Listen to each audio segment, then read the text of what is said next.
Mais voici, donc, on est de retour pour cette masterclass douleur pour la troisième partie de cette journée.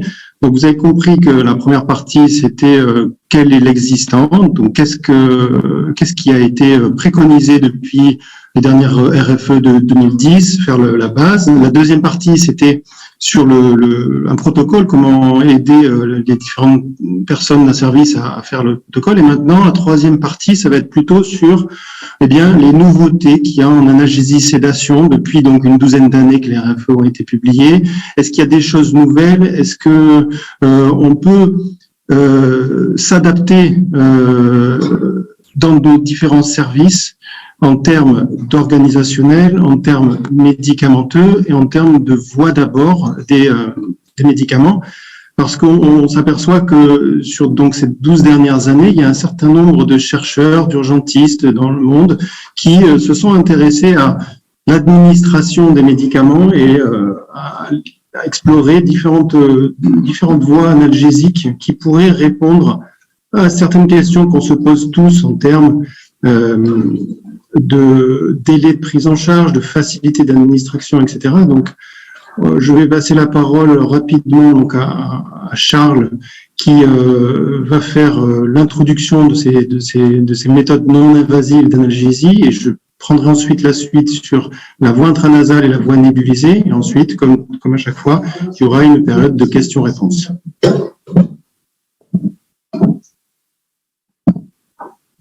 Voilà, on va se retrouver tout de suite après le topo pour parler du Pintrox et des voies intranasales avec une session de questions-réponses. Donc à tout de suite.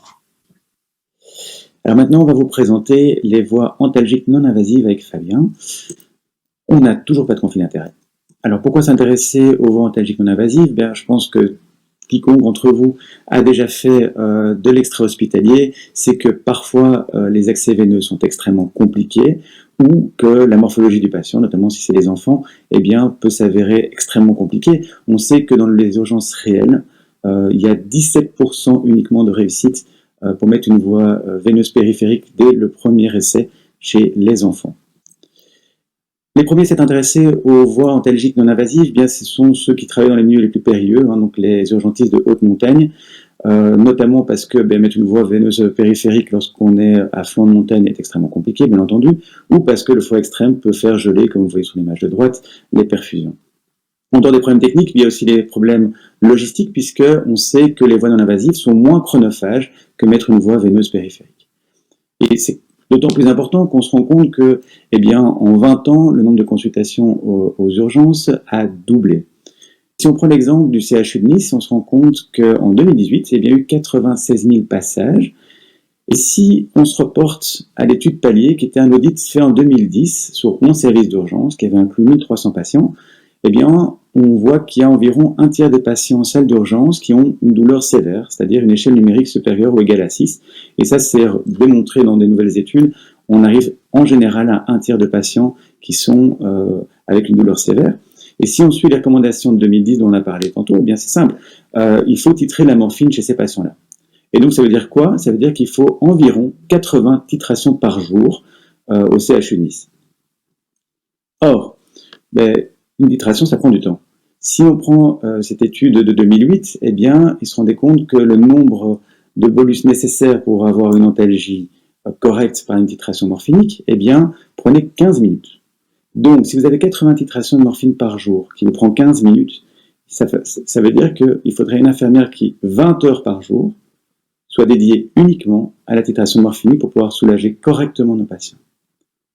Alors, ça en plus c'était la situation idéale, mais dans la réalité, on voit qu'il faut plutôt 1 heure à 1h15 pour avoir le premier médicament antalgique chez les patients qui arrivent aux urgences.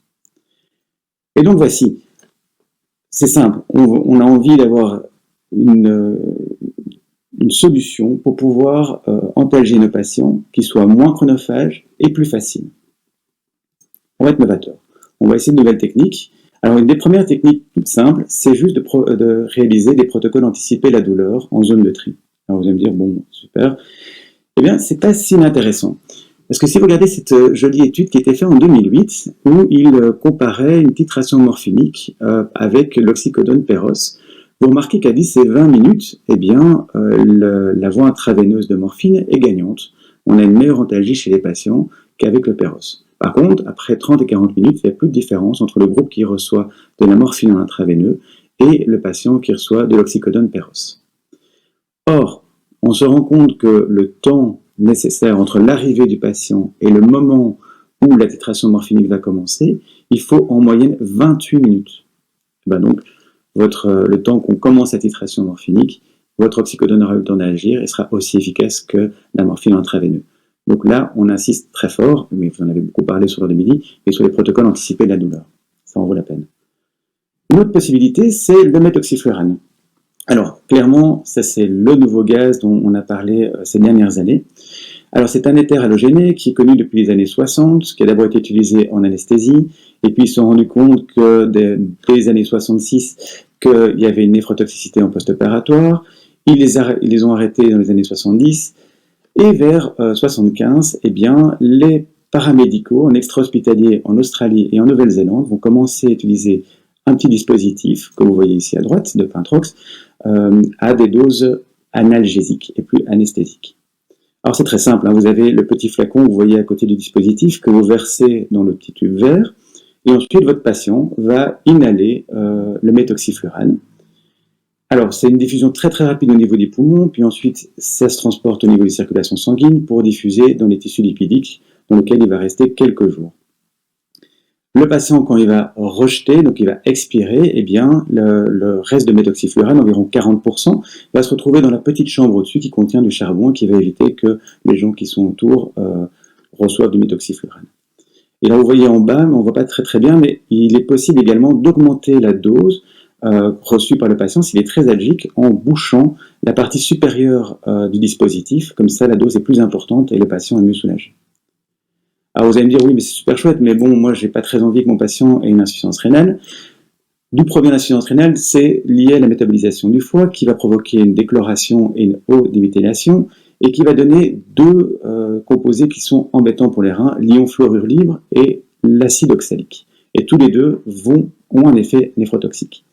Et si vous regardez les données que je vous ai mises au milieu de la diapositive, vous voyez clairement que avec les doses analgésiques, on est vraiment très très safe par rapport aux doses anesthésiques. On a une marge de sécurité d'un facteur de 2,7 à 8. Donc si vous respectez les doses de méthoxyflurane, à savoir ne pas dépasser 2 dispositifs par jour, eh bien vous ne prenez aucun risque pour les reins de votre patient.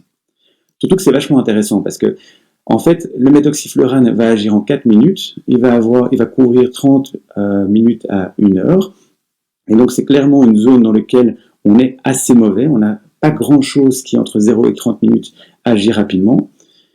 Au niveau de son action analgésique, on sait à l'heure actuelle que le méthoxyflurane agirait sur les récepteurs NMDA, en fait, comme la kétamine. Il a également des effets au niveau de la concentration de 2 neurotransmetteurs, la substance P et la bêta-endorphine, mais ça, c'est uniquement chez le rat que ça a été montré. Donc, c'est à confirmer dans les études à venir. Alors, si on regarde cette méta-analyse de 2021, clairement, en dessous de 20 à 30 minutes, le méthoxyflurane est meilleur que le paracétamol, le méthoxyflurane est meilleur que les AINS, et le méthoxyflurane est meilleur que les opioïdes. Alors attention, ces études ont toujours été faites en comparant le méthoxyflurane avec le standard of care, qui était laissé à l'appréciation du clinicien. Donc, qui n'était pas forcément bien suivi. Ils ont vraiment voulu comparer le méthoxyflurane avec la réalité clinique. Et donc, dans la réalité clinique actuelle des choses, le Pintrox est meilleur que le paracétamol, les anti-inflammatoires et les opioïdes lorsqu'on est en dessous de 30 minutes. Et c'est également montré dans cette étude de Penazat qui avait la particularité assez intéressante de rajouter le méthoxyflurane avec le standard of care. Donc il y avait un groupe qui recevait un placebo, le groupe qui avait le standard of care, et l'autre groupe qui avait du méthoxyflurane avec le standard of care. Et on voit clairement que le groupe qui recevait du méthoxyflurane en plus du standard of care avait une meilleure antalgie. Et c'était d'autant plus efficace si le patient était très algique. Donc s'il avait une ONN au-dessus de 6, eh bien il avait clairement une antalgie supérieure avec le méthoxyflurane. Et ça, c'est encore bien montré dans une étude de Medita, l'étude Medita qui était en 2019, qui a été très très sévère en fait sur le protocole, puisque un groupe de patients recevait du méthoxyflurane et l'autre groupe avait un standard of care, mais qui était bien défini cette fois-ci. C'était pas la réalité clinique, c'était tout le monde reçoit avec une EN en dessous de 6 du paracétamol, et tout le monde au-dessus de 6, qui a une EN au-dessus de 6, reçoit de la morphine titrée. Et on regarde sur le schéma de gauche, chez les patients qui avaient une douleur modérée, eh bien, à chaque point, à partir de 3 minutes, les patients sont mieux soulagés dans le groupe méthoxyflurane. Dans le groupe avec les douleurs sévères, on voit qu'il n'y a pas d'infériorité à 3 minutes, par contre, il y a une supériorité entre 5 et 10 minutes. Donc, le méthoxyflurane est extrêmement intéressant dans les premières minutes, mais ça, maintenant, on le sait. Enfin, pour terminer sur le méthoxyflurane, il faut savoir qu'en France, les autorisations ne sont que pour les douleurs modérées à sévères, suite à un traumatisme, uniquement un traumatisme, chez le patient adulte. Donc voilà, on a vu 2 voies non invasives, on a vu le méthoxyflurane, on a vu le Péros, et maintenant je vais laisser la parole à Fabien qui va vous parler de la voie intranasale et de la nébulisation. Merci Charles. Alors la voie intranasale est bien entendu très accessible et son intérêt particulier réside dans le fait que la muqueuse respiratoire nasale est d'une surface considérable et est très richement vascularisée. Ainsi, donc, sans premier passage hépatique, le produit qui serait capté par la muqueuse nasale se retrouve très rapidement dans la circulation cave supérieure et la circulation ensuite générale, ce qui permet d'espérer, comme nous allons le voir, des délais d'action qui sont très courts. Mais pour que cela fonctionne, la voie intranasale va obéir à 4 règles. 4 prérequis. D'abord, la biodisponibilité des produits injectés par voie intranasale sont directement proportionnelles à la liposolubilité du produit. La morphine aqueuse, ainsi, n'est pas très efficace par voie intranasale, tandis que des produits plus liposolubles comme le sufentanil ou le fentanyl ont une efficacité remarquable. Il faut utiliser non pas une goutte dans le dé, mais pouvoir pulvériser en micro-gouttelettes le produit que l'on va injecter par voie intranasale afin que ces micro-gouttelettes tapissent la plus grande surface possible de la muqueuse nasale. Et pour ce faire, il faut utiliser un produit qui est très peu onéreux, qui est sur le marché, de l'ordre de quelques euros, qui se visse sur le pas de vis d'une seringue Lurlock et qui permet, en poussant fortement sur le piston de la seringue, produire un nuage de particules.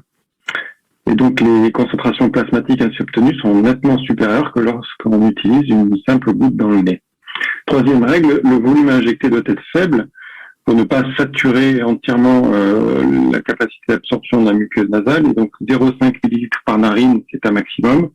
Il faut donc utiliser un produit fortement concentré. Un exemple criant, c'est cette étude qui avait comparé l'efficacité analgésique de 2 formes plus ou moins concentrées de fentanyl.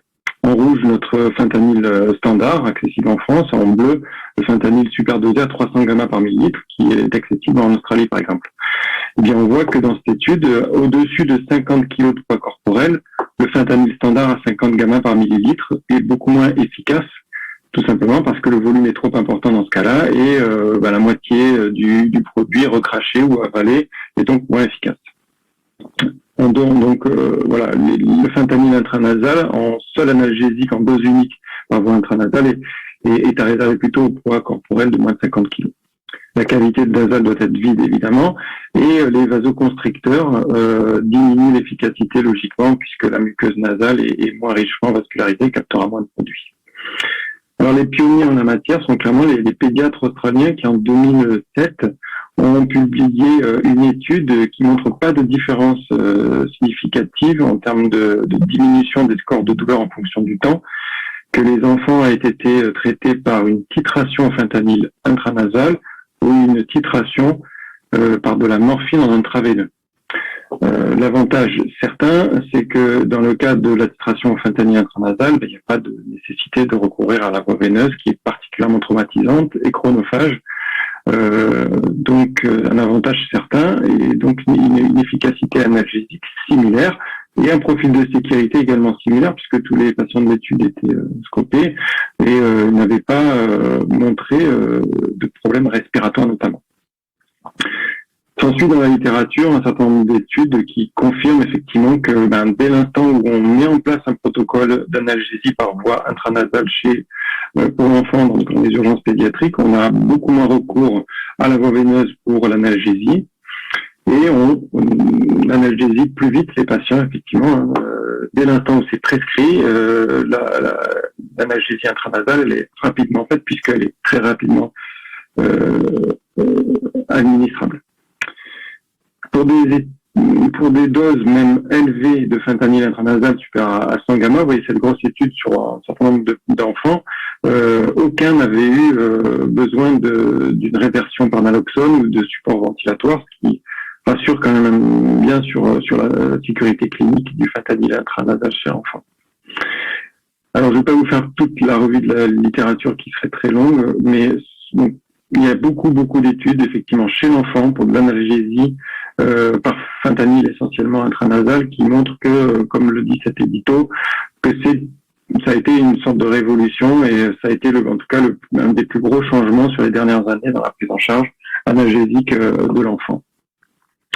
Les recommandations donc des pédiatres, c'est d'utiliser du fentanyl à la dose de 1 à 2 gamma par kilo par dose, toutes les 30 à 60 minutes, puisque vous voyez qu'avec un délai d'action très court et un pic plasmatique à 20-30 minutes, la durée d'action espérée est d'1 heure. Maximum de dose, donc 100 gamma de fentanyl par dose.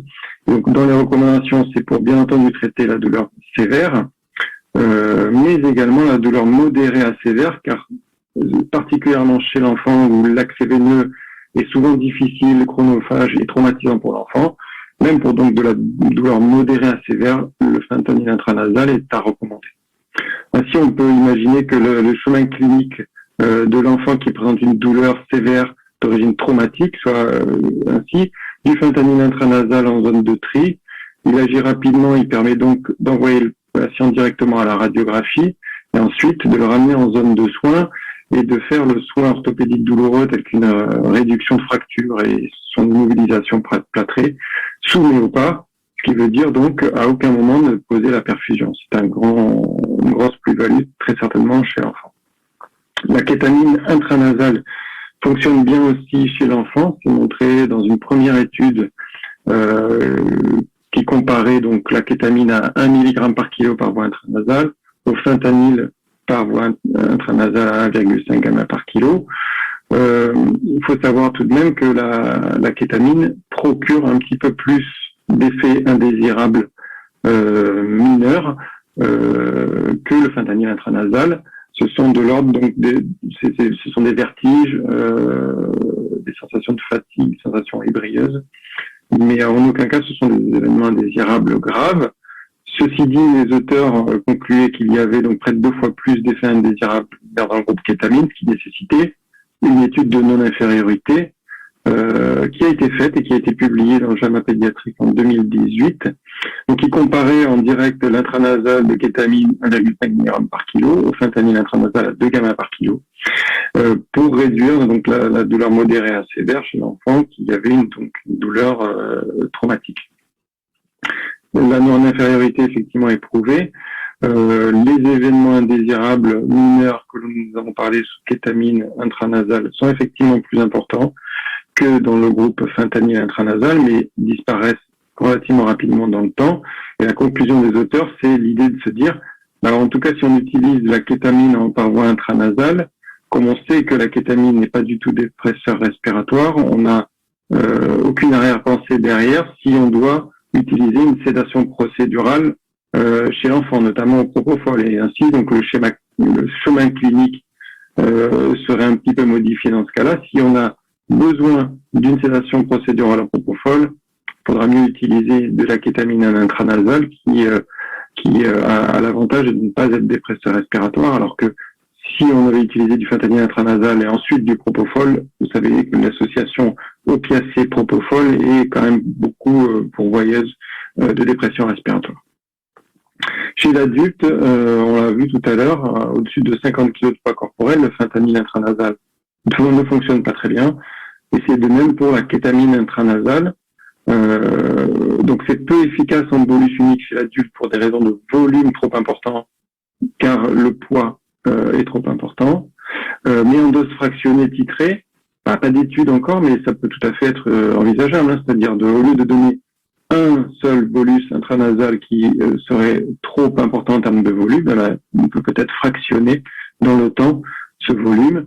Mais pour l'instant, il n'y a pas d'étude qui s'y est intéressée. On ne sait pas tous les combien on peut injecter le volume fractionné pour pouvoir induire comme une titration intranasale. L'intérêt du sulfentanyl intranasal en antalgique unique chez l'adulte, eh bien, il commence à avoir le jour en 2012 quand est publiée cette étude avec une posologie de sulfentanyl intranasal à 0,5 gamma par kilo, ce qui, si on fait un produit en croix, un adulte standard 70 kg, ça ferait en général moins de, en tout cas, 0,5 millilitres par narine, ce qui est parfait en termes de volume pour la voie intranasale. Et donc, une efficacité analgésique remarquable. Vous voyez qu'en 10 minutes, les moyennes de score de douleur passent de 9 à 4 dans cette étude. Mais qui dit grande efficacité dit effet indésirable de type morphinique avec des saturations, des dépressions respiratoires qui sont non négligeables et qui posent la question de la sécurité d'utilisation en routine aux urgences du sulfentanyl intranasal à cette posologie. Par contre, quand on utilise une titration par sulfentanyl intranasal avec des posologies de ce genre-là, 0,3 gamma par kilo pour le premier bolus en intranasal, puis des demi-doses à 10 minutes et à 20 minutes. C'est l'étude alcofine grenobloise, très bien menée, publiée récemment dans PLOS-MED. Eh bien, on voit que le sulfentanyl titré en intranasal est clairement et non inférieur à la titration morphinique intraveineuse classique, avec des diminutions de VA de plus de 4 points en 30 minutes, et même à 30 minutes, une supériorité sur l'analgésie, puisqu'il y a 25% de patients en plus dans le groupe sulfentanyl intranasal qui sont soulagés à T plus 30. Donc, une efficacité remarquable à cette posologie en faisant une titration par voie intranasale et avec une sécurité clinique en plus qui est tout à fait comparable à celle de la titration morphinique qu'on a l'habitude d'utiliser par voie intraveineuse. Ceci dit, certains patients adultes peuvent être inconfortables avec l'intranasal et trouver que c'est un peu intrusif d'avoir quelque chose qu'on injecte dans le nez. Et c'est pour ça qu'un certain nombre de chercheurs se sont posé la question de savoir s'il n'y avait pas une autre façon encore moins invasive d'administrer un médicament et que ce médicament soit capté par le reste de la muqueuse respiratoire, qui est la muqueuse bronchopulmonaire. La nébulisation donc fait son apparition dans les études en médecine d'urgence et en analgésie d'urgence, avec cette étude bien menée de grande ampleur sur 300 patients, une étude tunisienne, qui comparait la titration morphinique intraveineuse à une espèce de titration par aérosol de morphine, 10 mg ou 20 mg de morphine toutes les 10 minutes. C'est méthodologiquement solide, c'est du double placebo, c'est du double aveugle. Dans le groupe de la nébulisation à 20 mg de morphine, vous voyez une efficacité analgésique tout à fait remarquable. En 1 heure, les patients diminuent de plus de 60 mm leur score de douleur, tout en ayant en plus un profil de sécurité irréprochable, avec des effets indésirables encore moins fréquents que lorsqu'on utilise la titration morphinique. Donc c'est intéressant, il y a encore peu de littérature là-dessus. Il va falloir attendre les résultats de la grande étude qui vient de Rouen, qui est un PHRC qui est menée par Virginie Lofschi, qui s'appelle Clean Aeromorph et qui compare donc en direct effectivement la titration morphinique par nébulisation à la titration morphinique intraveineuse classique. Un dernier mot sur la nébulisation pour vous dire qu'il y a la kétamine nébulisée qui semble aussi intéressante avec cette étude récente, donc qui est simplement comparative, donc 3 groupes avec de la kétamine en nébulisation plus ou moins dosée, 0,75 mg kg, 1 mg kg, 1,5 mg kg, qui utilisait des aérosols un peu particuliers qui sont déclenchés par l'inspiration du patient. Donc, ce qui veut dire déjà une moindre, on n'en a pas partout dans les urgences de ce genre d'aérosol, c'est pas si disponible que ça.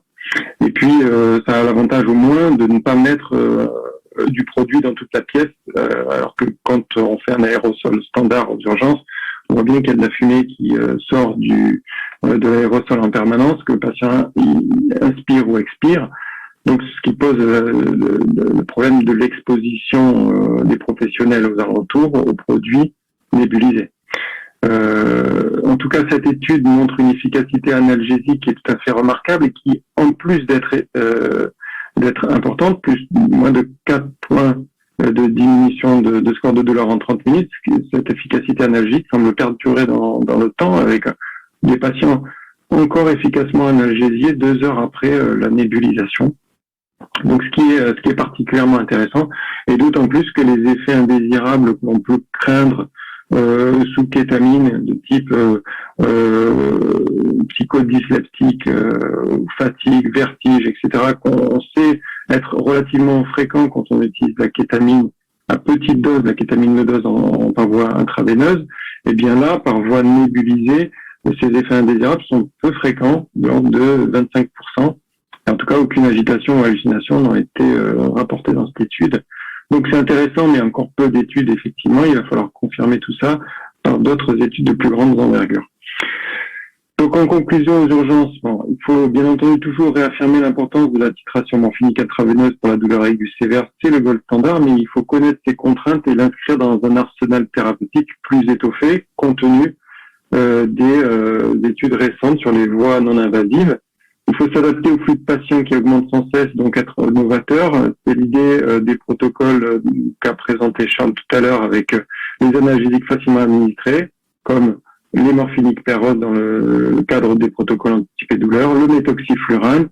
La voie intranasale est une plus-value incontestable chez l'enfant maintenant. Je crois que là, la littérature est claire là-dessus. C'est très rapide, c'est bien toléré, mais ça a effectivement un effet peu durable. Chez l'adulte, aux urgences, c'est probablement intéressant d'explorer la nébulisation. C'est intéressant chez l'adulte notamment. C'est un peu moins rapide que la voie intranasale, mais ça a un effet qui a l'air d'être plus durable et une très bonne tolérance clinique. Voilà, je vous remercie pour votre attention et place maintenant à la session de questions-réponses. Merci. Bonjour à tous. Alors, on avait pas mal de questions. Alors oui, il y a beaucoup de passion autour du Pentrox, pardon. Effectivement, puisque c'est un produit qui est arrivé en France il y a peu de temps, il y a quelques années, qui donc suscite des débats, d'autant plus qu'on a fait une revue d'une étude sur le Pentrox récemment avec le board douleur, et donc il y avait une question à ce sujet-là. Alors, pour revenir rapidement sur l'étude sur le Pentrox, c'était une étude qui avait été faite pour des douleurs médicales. Donc, je rappelle l'AMM du Pentrox, comme l'a dit Charles tout à l'heure, le Pentrox a l'AMM en France pour des douleurs traumatiques modérées à sévères. Or, dans le papier que nous avons critiqué récemment avec la weblettre, c'était sur des douleurs médicales et le plus important, c'était que c'était une étude qui méthodologiquement avait comme bras comparateur un bras standard of care où il y avait quasi une absence de traitement antalgique. Donc, on a critiqué cette étude sur le plan surtout méthodologique, mais pas sur le plan de l'efficacité antalgique du Pentrox, qui par ailleurs est démontré, et c'est d'autant plus démontré pour la douleur modérée à sévère traumatique, dans un but également organisationnel pour la douleur traumatique dans nos services d'urgence. Donc, je vais passer la parole à Charles pour revenir également sur le Pentrox, parce qu'il y a une question qui est tout à fait intéressante sur le potentiel d'effet indésirable derrière, néphrotoxique du Pentrox. Si l'anesthésiste prend en charge ensuite le patient, il lui donne du stévoflurane ou un metflurane, où là, il y aurait peut-être un risque néphrotoxique. Donc, si votre anesthésiste, on suppose qu'il refuse d'utiliser le Pentrox parce que le sévoflurane augmente les ions fluorure, comme je vous ai dit tantôt, qui sont à l'origine de la néphrotoxicité du Pentrox. Alors bon, nous on n'a pas vu d'études en tout cas qui montraient qu'il y avait une augmentation des insuffisances rénales en post-opératoire chez des gens qui avaient reçu du Pentrox puis ensuite avaient reçu du sévoflurane. Donc on serait tout à fait partant de pouvoir lire des études qui en parlent. Et puis il nous semble quand même assez évident que les anesthésistes peuvent s'adapter aussi. Donc c'est-à-dire que, imaginons qu'on ait dû utiliser du Pentrox parce que ça me semblait le plus adapté, eh bien il semble quand même que pour les anesthésistes il y ait d'autres choses que le sévoflurane pour pouvoir endormir les patients et il tient qu'à eux de pouvoir adapter leur anesthésie en fonction de ce que nous on utilise. Donc, ça ne me semble pas une raison suffisante que pour mettre un frein aussi important au Pentrox. Ouais. Et donc, on va continuer sur la thématique du Pentrox. Je vais poser une question pas très simple, méthodologique à Charles, mais il va très bien s'en sortir. Est-ce que tu penses qu'une étude au niveau méthodologique qui comparerait le Pentrox avec la titration morphinique que l'on utilise chez nous en France, tel que ça a été décrit ce matin, est-ce que c'est pertinent au niveau méthodologique d'avoir comme critère de jugement l'intensité douloureuse, ou en tout cas l'évolution de la douleur dans le temps, puisque c'est très bien que le Pentrox agit beaucoup plus vite qu'une titration morphinique qui met du temps à se mettre en place au niveau de l'efficacité. Alors, au niveau méthodologique, en fait, c'est un peu biaisé, puisqu'on sait que le Pentrox est d'office gagné, puisqu'on sait que pour que les patients soient algés, il faut en moyenne, donc de manière médiane, 3 bolus. Donc, en moyenne, 15 minutes pour pouvoir avoir une antalgie efficace. Donc, quoi qu'il arrive, on sait que le Pentrox va gagner en vitesse.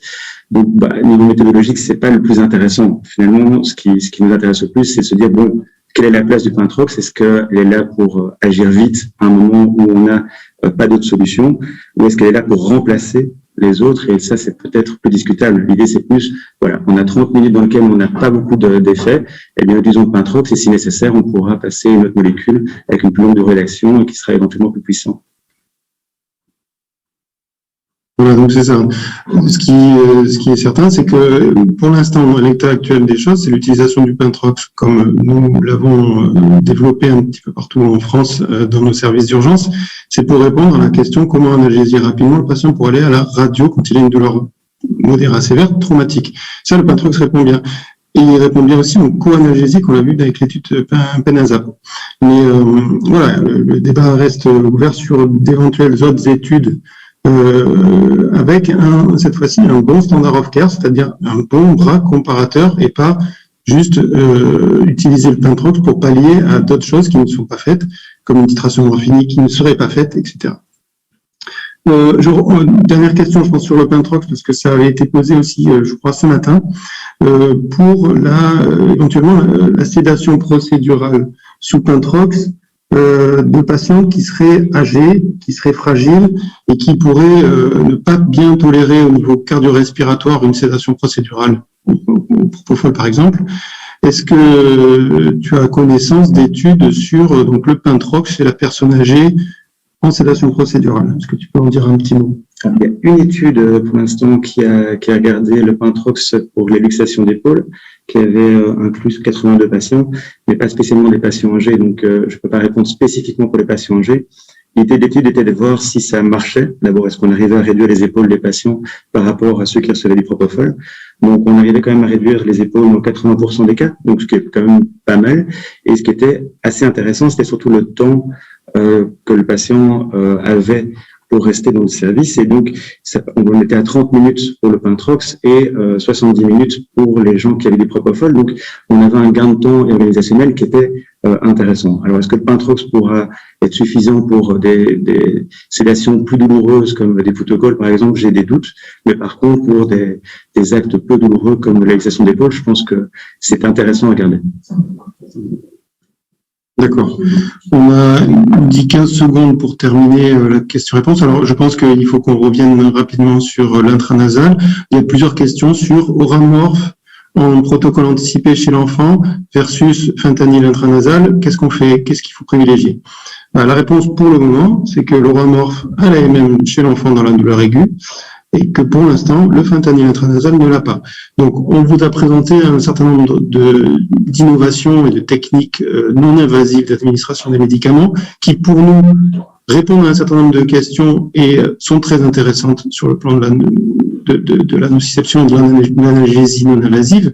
Mais pour l'instant, on ne peut que continuer à conseiller plutôt l'Oramorph chez l'enfant, car elle a la MM. Après, ça ne veut pas dire que ça ne changera pas dans les années qui viennent, et puis peut-être qu'avec les nouvelles RFE en 2022-2023, on aura d'autres réponses.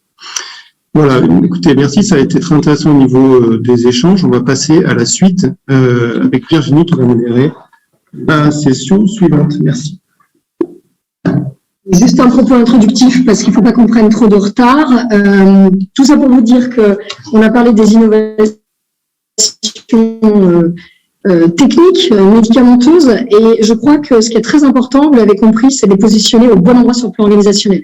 Donc, on va continuer dans cet état d'esprit et on va parler d'organisation et dedans, on intégrera telle ou telle innovation. On va changer légèrement de point de vue pour assumer encore plus ce propos.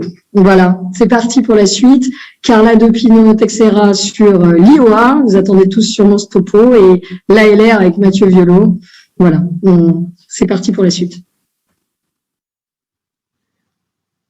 Bonjour, je suis Carla Depino, cadre de santé, de formation initiale infirmière et j'exerce au CHI d'Elbeuf. Dans un souci de cohérence, nous avons décidé d'intervertir les 2 derniers topos. Je commencerai donc par une réflexion autour des nouvelles organisations liées aux choix antalgiques en me plaçant du côté de l'IOA. Pourquoi cette présentation? Pour cette masterclass, nous nous sommes donné comme challenge de vous proposer des topos qui sortent de l'ordinaire. Ainsi, pour changer, nous avons souhaité nous intéresser à la prise en charge de la douleur, mais cette fois-ci du côté des organisations dans lesquelles nous évoluons. Cette manière de penser moderne devient ainsi innovante. Bien entendu, encore une fois, il est impossible de copier-coller les organisations entre elles, compte tenu de la singularité de chaque service d'urgence, ce qu'on avait pu voir dans les topos précédents. Depuis 2004, la SFMU propose des objectifs et un cadre à la formation IOA. Cette démarche innovante est née du constat que la formation initiale des infirmiers est insuffisante pour assurer ce poste. Le référentiel IOA a d'ailleurs été revu en 2020 pour, selon la SFMU, éclairer les conditions d'exercice actuelles et futures de l'IOA et apporter des réponses actualisées et adaptables au contexte mouvant et contraint de chaque structure d'urgence. Cette nouvelle manière de penser le rôle IOA est en lien avec sa position de pivot dans l'organisation. Nous savons maintenant que ce poste demande une posture réfléchie, une communication adaptée et des compétences cliniques et organisationnelles pointues. L'autre poste innovant apparu depuis quelques années est celui du MAO. Il devient lui aussi pivot de l'organisation du parcours patient au sein des urgences. À ce jour, ce poste n'est pas mis en place dans toutes les structures et sa formation est assurée en interne et sur le tas. En fait, choisir un outil antalgique, ce n'est pas seulement prescrire ou administrer un traitement, mais c'est réfléchir à une stratégie antalgique qui entraînera défiliarisation de soins différentes en fonction de l'outil sélectionné.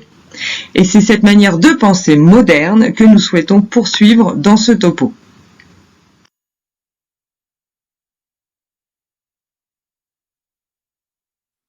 Alors, qu'est-ce qu'une organisation? C'est un groupe d'individus qui structure, ordonne et pilote des ressources afin d'atteindre un but commun. Nous voyons ainsi que, en fait, l'organisation est l'affaire de tous. Les organisations se distinguent les unes des autres au premier chef par la manière dont l'autorité y est distribuée. L'autorité est alors entendue comme la capacité reconnue à prendre ou à faire prendre des décisions. Autre particularité intrinsèque aux urgences, l'autorité est partagée et les marges d'autonomie sont plus étendues que dans d'autres services de soins. Je réitère donc mes propos, l'organisation est l'affaire de tous. Nous ne sommes pas obligés de subir nos organisations puisque nous pouvons tous participer à son développement. Les organisations hospitalières actuelles se rapprochent du modèle du vivant et qu'on illustre par une vision biologique de l'entreprise en y associant des notions de besoin, d'adaptation, de régulation, de système, d'évolution ou encore d'espèce. La formation fait partie intégrante de l'organisation. Prenons maintenant un peu de recul sur les urgences. Comme le souligne PNF dans son ouvrage L'hôpital en urgence, les urgences, comme les services de soins, apparaissent comme un environnement de travail complexe. Cependant, nous retrouvons des caractéristiques propres aux services d'urgence. Le changement de rythme incessant, le flux de patients imprévisible, la transformation de l'arrivant en patient. Nous gardons tous en tête ces patients qui arrivent dans des contextes d'incurie qui nécessitent d'être conditionnés avant de pouvoir exercer des soins sur eux. Les formes de travail par à-coups. La double relation patient-famille qui est donc marquée par une interaction complexe à 3 acteurs minimum, le patient, la famille, le soignant. Le travail de maintien de l'ordre qui est de manière générale assurée plutôt par les collègues soignants hommes qui permettent de réamener le calme et la paix dans le service.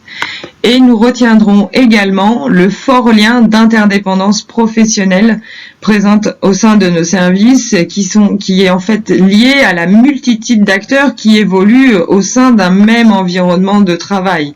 Plusieurs catégories échangent entre elles, le médecin, l'infirmière, l'aide-soignante, l'ASH, le brancardier, l'interne, l'externe, le pompier, les agents du SAMU, les assistantes sociales. Nous dépendons tous les uns des autres pour pouvoir coordonner le parcours du patient. Et c'est ça qui marque ce fort lien si particulier d'interdépendance professionnelle dans les services d'urgence. Intéressons-nous maintenant aux outils organisationnels qui gravitent autour de l'IOA. La création de ce poste et le développement de compétences particulières ont entraîné la conception de plusieurs outils. Nous avons décidé de vous les présenter par objectif.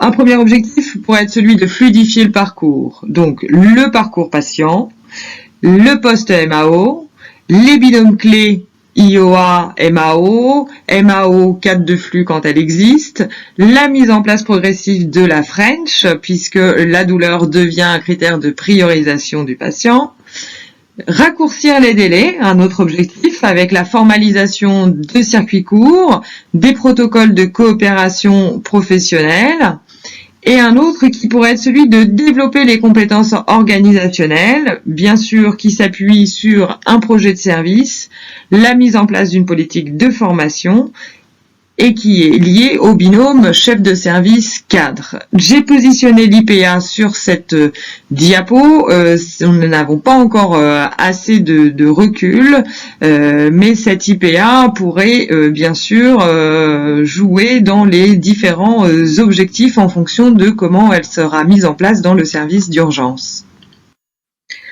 Comment l'IOA s'appuie-t-elle sur ces nouveaux outils organisationnels qui gravitent autour d'elle ? En quoi le choix de l'antalgique conditionne-t-il le parcours patient au sein des urgences ?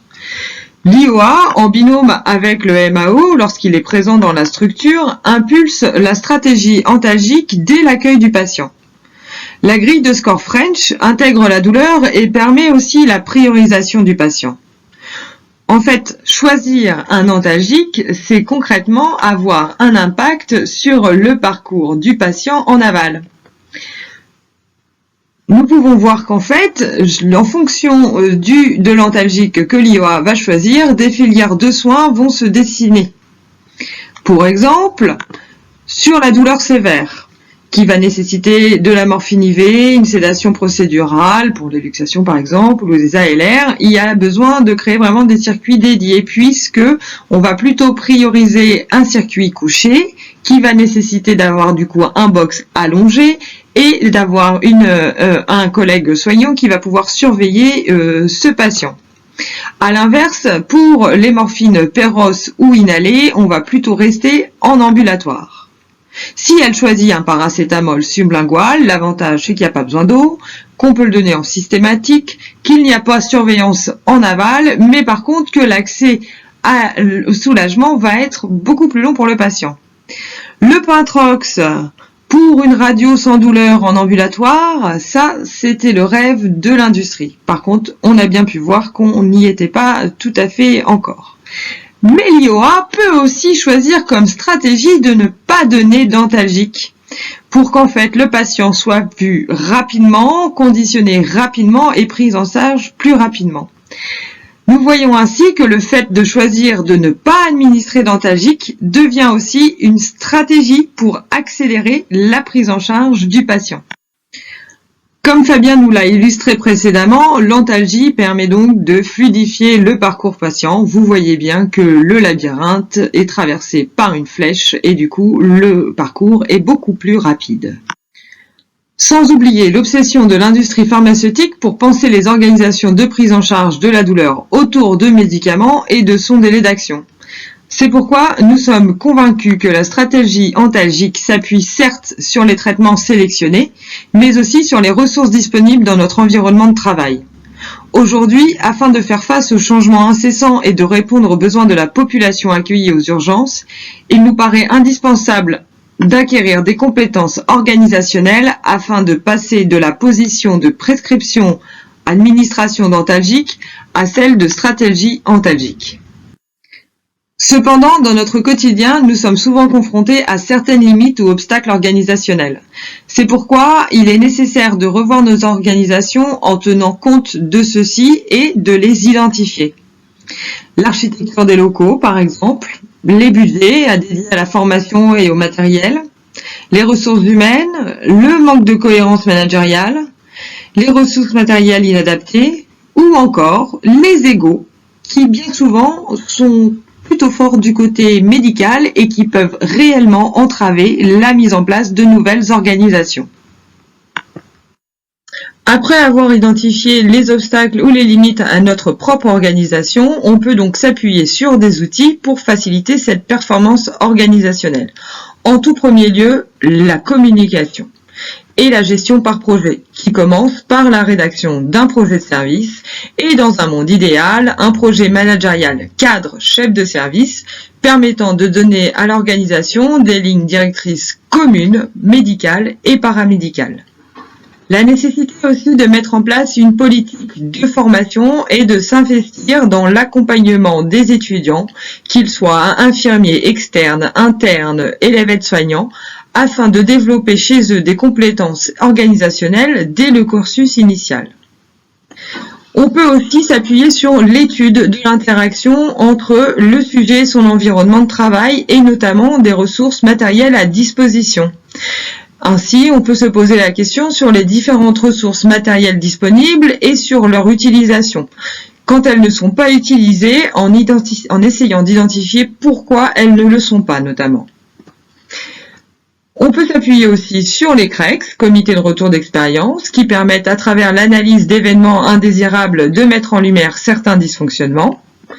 Les cellules qualité plainte et réclamation qui permettent de faire porter la voix du patient et à travers leurs plaintes et leurs réclamations, essayer d'identifier ce qui fonctionne dans le parcours patient et ainsi de mettre en avant, par exemple, un suivi d'indicateurs pour améliorer nos organisations. Nous pouvons aussi nous appuyer sur des outils de modélisation. En effet, la création de schémas va permettre aussi simplement de confronter, visualiser les points de vue et les perceptions de chacun. Nous avons également montré lors de nos topos précédents la MAPRISC. Cette MAPRISC a été faite bien sûr pour notre board autour de la douleur, mais elle pourrait être aussi utilisée à partir d'un thème totalement différent pour essayer d'identifier justement les points de criticité autour d'un thème particulier. Dans cette dernière diapo, je reviendrai sur la nécessité de la mise en place d'une politique de formation. Nous avons pu voir qu'elle découlait du projet de service, mais à quoi elle sert? Selon Mazingue 2017, elle sert à développer les compétences, notamment en aidant les individus à assimiler les ressources nécessaires pour agir en professionnel dans les situations de travail. Elle permet de créer ou développer de l'employabilité, en donnant aux acteurs les moyens d'exercer de nouvelles activités. Elle permet de développer et de favoriser le lien social, notamment par les échanges, les rencontres ou encore la confrontation d'idées. Elle permet de développer le sentiment d'appartenance à son équipe, à un groupe, à son service, voire à un pôle ou une institution. Mais surtout, elle permet de développer une meilleure compréhension de son organisation de travail, de son mode de fonctionnement, de ses résultats et de ses modes de contribution.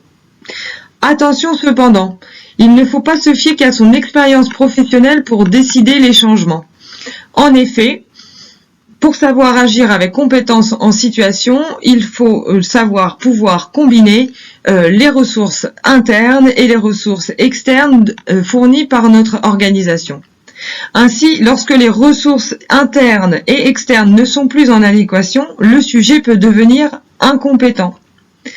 En ce sens, la politique de formation devient un réel levier de la performance organisationnelle. Ainsi, passer du traitement, de la prescription ou de son administration à une stratégie antalgique, c'est l'objectif. Réfléchir à la stratégie antalgique, c'est aussi réfléchir au parcours du patient, parce qu'être un expert de la douleur, c'est aussi monter le niveau de la prise en charge de la douleur de nos patients. Cette nouvelle manière de penser nous amènera un jour peut-être à concevoir une masterclass organisation des soins. En tout cas, un maître mot, formez-vous. Merci pour votre attention.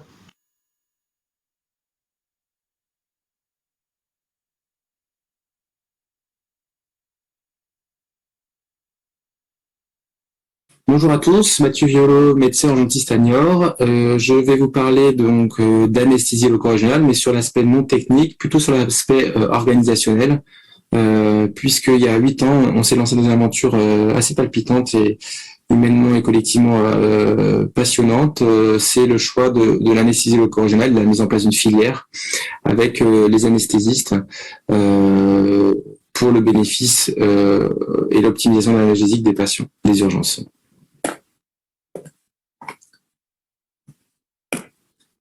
Avant de vous parler des différents points organisationnels, quelques mots de généralité. Donc, la place de l'ALR aux urgences n'est plus à démontrer puisqu'elle a fait l'objet de différentes recommandations, que ce soit la recommandation ALR 2002 pour lancer le sujet, avec le SAMU Urgence de France, SRLF, SFAR, SFMU,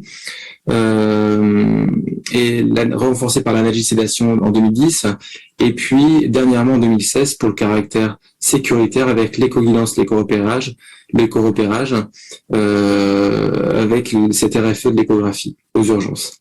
Et en 2017, son intérêt a été marqué pour la prise en charge des plaies, notamment les sutures.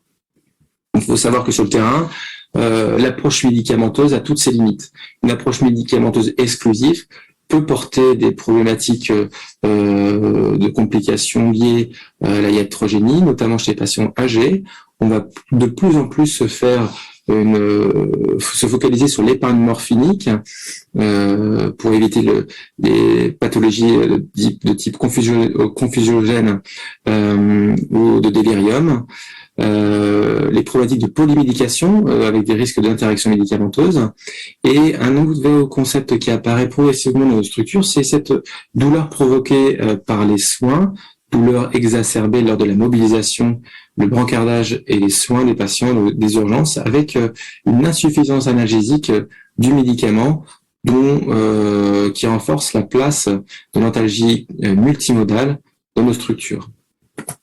Et ce qui devait être une véritable révolution, finalement, pourtant, on voit que ce nouvel arsenal thérapeutique qu'est l'ALR, ça évolue pas bien sur le plan des pratiques. C'est peu pratiqué en France, mais aussi à l'international, pour différentes raisons que nous allons voir ultérieurement. Et puis, ce qui engendre des indications aux urgences très pauvres. Effectivement, c'est limité à la face, au poignet, à la cuisse, plus ou moins au pied. Et puis, c'est surtout des preuves scientifiques limitées avec 4-5 articles par an et puis des difficultés pour publier ces articles-là.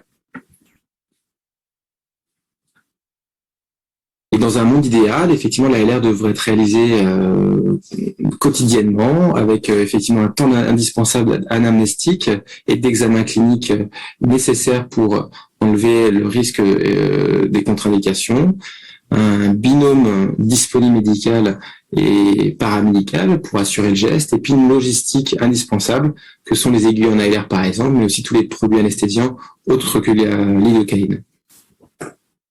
Et effectivement, nous faisons face au quotidien, on est face à une réalité liée aux périodes d'afflux, du manque de place, de perte de temps liées aux activités de tri, de choix de matériel, manque de matériel, de disponibilité des équipes, de turnover des équipes, et puis historiquement la relation conflictuelle entre les services, mais qui est en train de s'atténuer pour la mise en place de procédures nouvelles. Et un constat, c'est l'implémentation dans les structures d'urgence en termes d'ALR, ça ne se réalise pas. Donc l'idée, c'est de voir pourquoi on n'y arrive pas et quelles sont les solutions. Ce qui était impossible hier devient possible, et pourquoi on n'y arrive pas. J'ai mené ma petite enquête Twitter dans le monde de la twittosphère auprès de mes confrères et mes collègues et amis pour savoir pourquoi qui pratiquait l'ALR aux urgences, Et en fait, on se rend bien compte qu'il n'y a pas, il n'y a pas réellement un problème organisationnel, mais c'est plutôt un problème initial de formation. En fait, 60% sur 96 votants n'étaient pas formés à l'ALR, ce qui pose question. Et donc, c'est ce qu'on va voir tout de suite. La formation de l'urgentiste, pourquoi en fait est un biais, est un frein? Parce que les médecins aux urgences, ils ont une multitude de casquettes, de statuts d'urgentiste. La CAMU, la capacité, la médecine générale, le médecin généraliste, n'ont pas forcément cette formation en ALR. Les desks, effectivement, tous n'avaient pas la formation en ALR. Et on espère qu'avec la spécialisation de la médecine d'urgence et l'arrivée du DES, on va harmoniser les pratiques. La multitude de compétences de l'urgentiste, qui doit faire plein de choses, donc pas forcément disponible pour faire de l'ALR, et puis le niveau d'expérience théorique et pratique, qui est vraiment hétérogène en fonction du territoire, du centre en France. Il y avait historiquement la guerre des clans qui empêchait de pratiquer l'ALR, mais ça, c'est en train de s'effacer. Donc on espère que la spécialisation de la médecine d'urgence française va permettre la réalisation du geste au quotidien, et ça c'est ce que je proclame régulièrement. Progressivement, on espère que cette formation médicale optimisée, on va pouvoir faire de la délégation de compétences auprès de nos équipes paramédicales pour justement nous accompagner à réaliser ce geste dans le support technique, mais aussi dans la surveillance, et créer une véritable culture en ALR autour du médecin formé, mais des équipes soignantes. Et là, la question serait quelle serait la place des IPA d'urgence en matière de douleur et surtout en matière d'ALR. Ça, c'est toute la question à poser avec le bord de douleur, par exemple. Et alors, comment se former vraiment?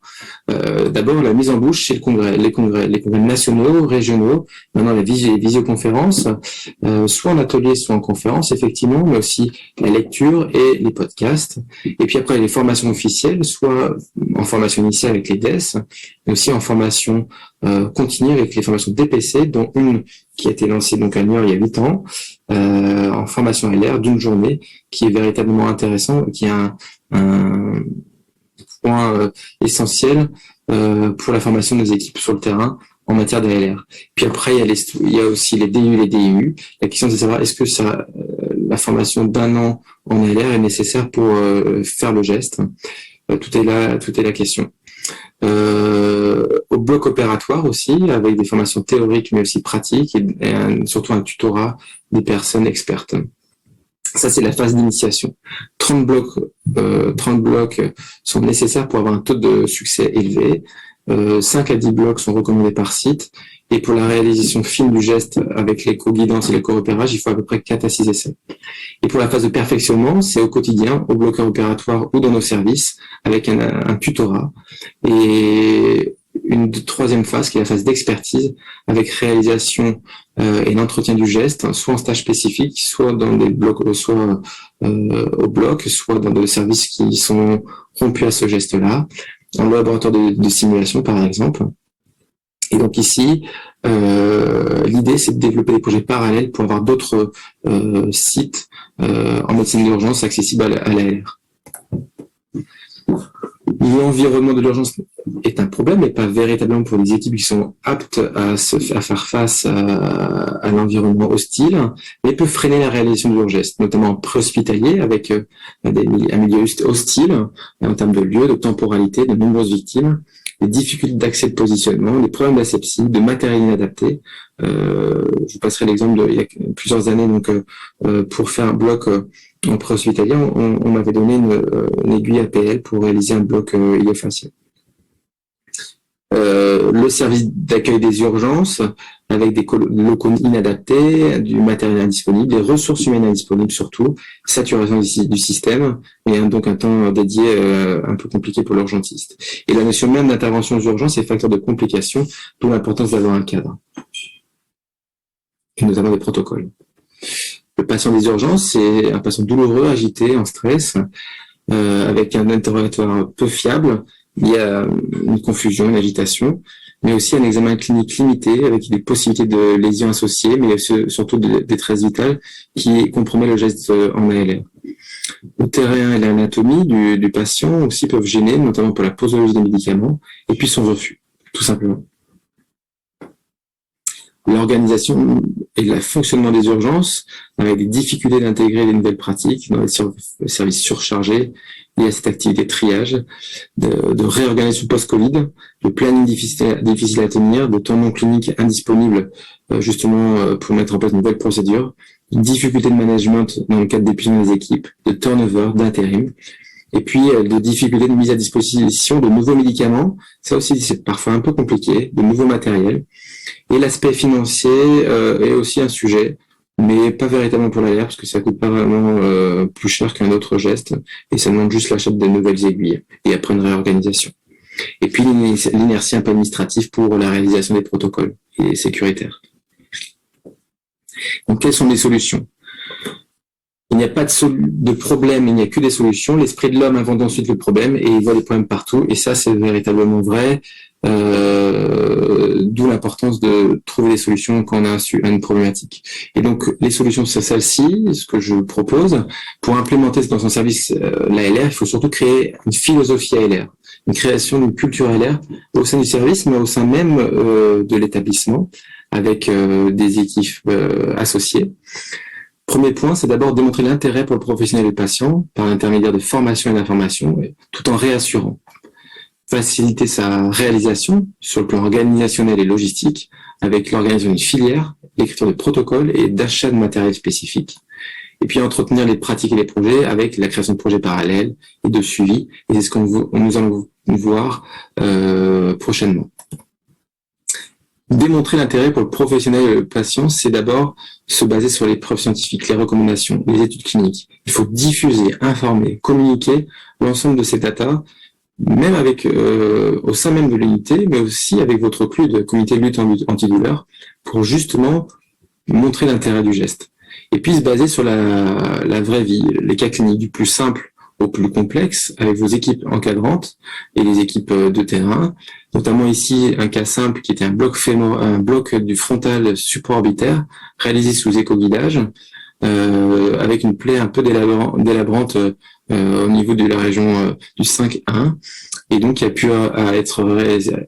pu être réalisé facilement grâce à l'échographie et ce bloc frontal.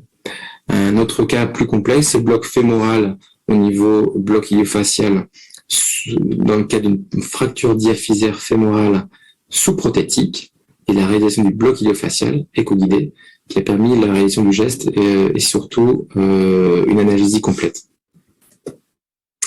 Et puis l'idée, c'est des formations annuelles régulières.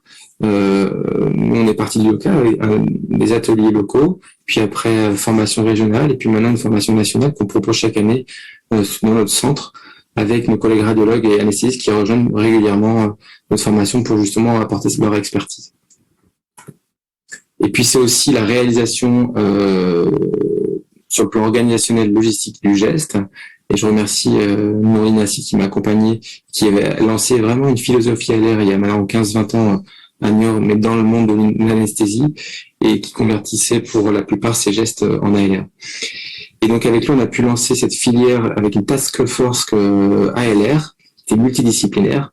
L'idée, c'était de développer un réseau de soins autour de l'ALR, écrire des protocoles, des affiches, des livrets pour justement accompagner le praticien, pour gérer l'aval, l'amont, suivre ce parcours patient, sécuriser le geste et la procédure, et gérer et faire face à toutes les complications, avec un numéro anesthésiste direct, et puis surtout des intraduites dans le service pour en cas de complications cardiovasculaires ou neurologiques.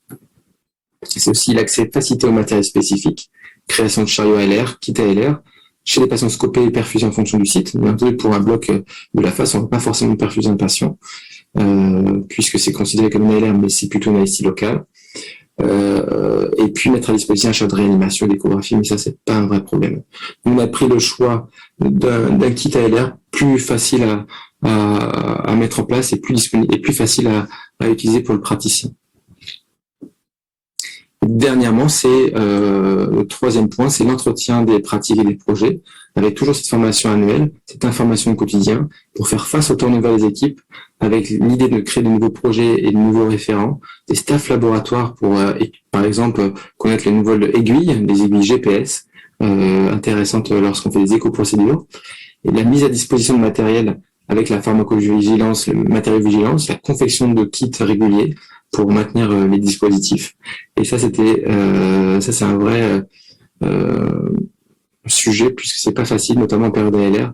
Nous, sans vous le cacher, on a eu des difficultés d'avoir cette filière ALR pérennisée face aux différentes problématiques qu'ont posé donc le Covid.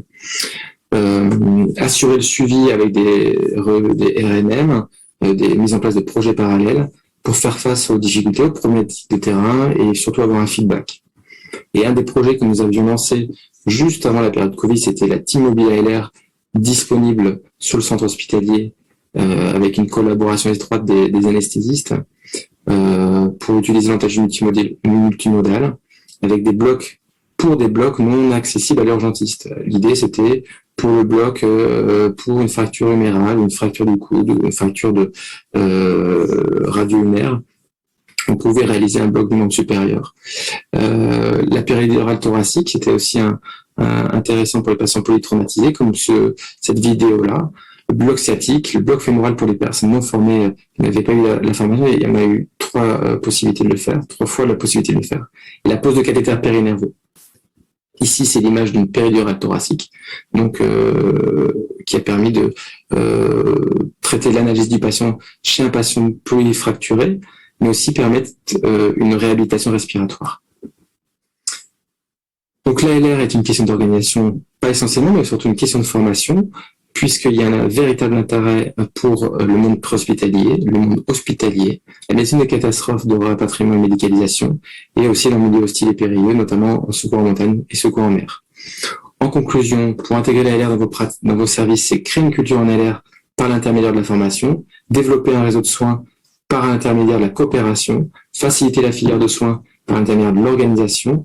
Et puis l'objectif, c'est un projet personnalisé analgésique multimodal ciblé grâce à l'ALR. Je vous remercie et nous vous attendons avec l'équipe niortaise le 24 juin pour une nouvelle session anesthésie-locale pour l'urgentiste, une formation DPC. Et nous sommes ravis de vous accueillir à Niort, donc cette ville accueillante et riche humainement. À bientôt et je vous remercie. Merci Mathieu.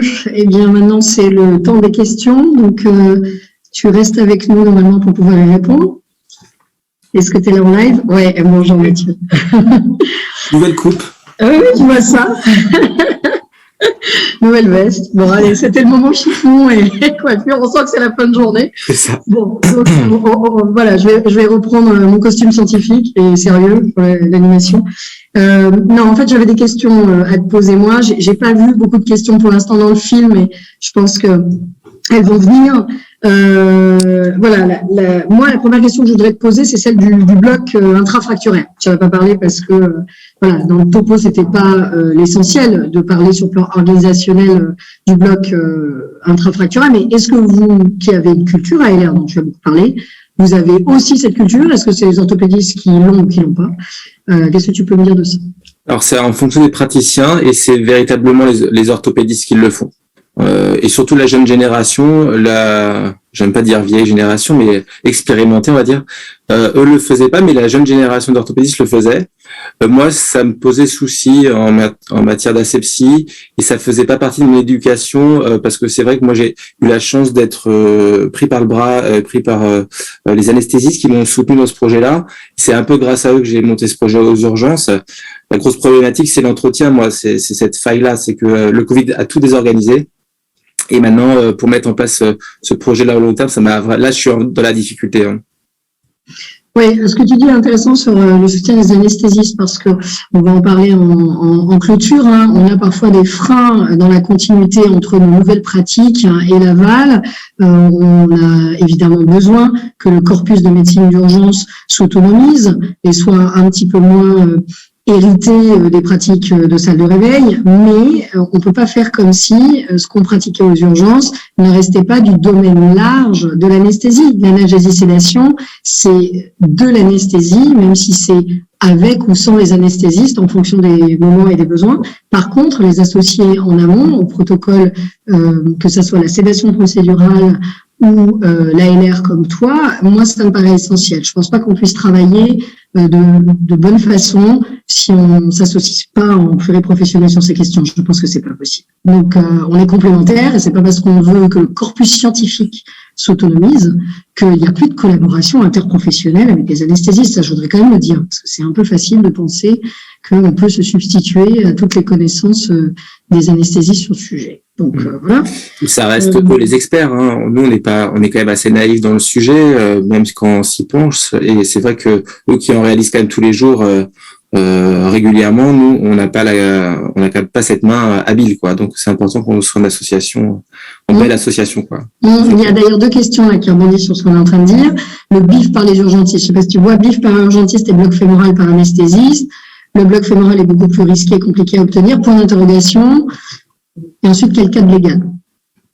Concernant le bloc iliofacial, effectivement, il y a eu pas mal sur le plan scientifique, il y a eu énormément de remises en cause du BIF et sur le bloc 3 en 1, qui en fait finalement est un 2 en 1, parce qu'on n'arrive pas à avoir l'obturateur. L'idée, c'était d'avoir, en fait, de taper sur plusieurs nerfs pour justement avoir toute la région capsulaire de la hanche. Et effectivement, le BIF est plus efficace. Le bloc fémoral est intéressant pour la diaphyse fémorale et tout ce qui est en distalité. Est-ce que les plus dangereux et plus risqués? Pas forcément, c'est-à-dire qu'après, c'est une autre pratique, c'est-à-dire qu'on va aller sur l'éco-repérage et l'éco-guidance, qui est vraiment une autre philosophie. On va pas faire un bloc à l'aveugle à distance de toutes les régions à risque, quoi. Donc, en fait, c'est une autre pratique. Je pense qu'on a un peu quelque chose de circulaire. Non, excuse-moi, c'est moi. On a un peu quelque chose de circulaire parce que je réponds sur l'échographie pour l'ALR et tu viens d'en parler. Je pense qu'on a eu une époque où on était à l'aveugle. Il fallait qu'on ait des techniques d'ALR à l'aveugle. Elles ont fait leurs preuves, elles ont ensuite été difficiles à pérenniser parce qu'on ne faisait pas assez souvent. Et puis l'échographie est arrivée et maintenant on a un nouveau challenge en fait, de re-avoir des pratiques moins à l'aveugle, mais qu'on maintient en compétence exactement ce que tu dis. Et le maintien de compétence, il est double. Il est sur l'ALR et il est aussi sur l'échographie en ce moment. C'est le double challenge. Ouais. Et là, ce qui pose vraiment problème, c'est la formation initiale. C'est-à-dire que l'école de l'ALR au sein même des DES, c'est un vrai problème. On voit qu'il y a une hétérogénéité des formations. Et ça, j'arrive pas trop à savoir pourquoi on n'arrive pas vraiment à implémenter cette pratique-là dans les écoles de DES, ouais, c'est dans les facultés.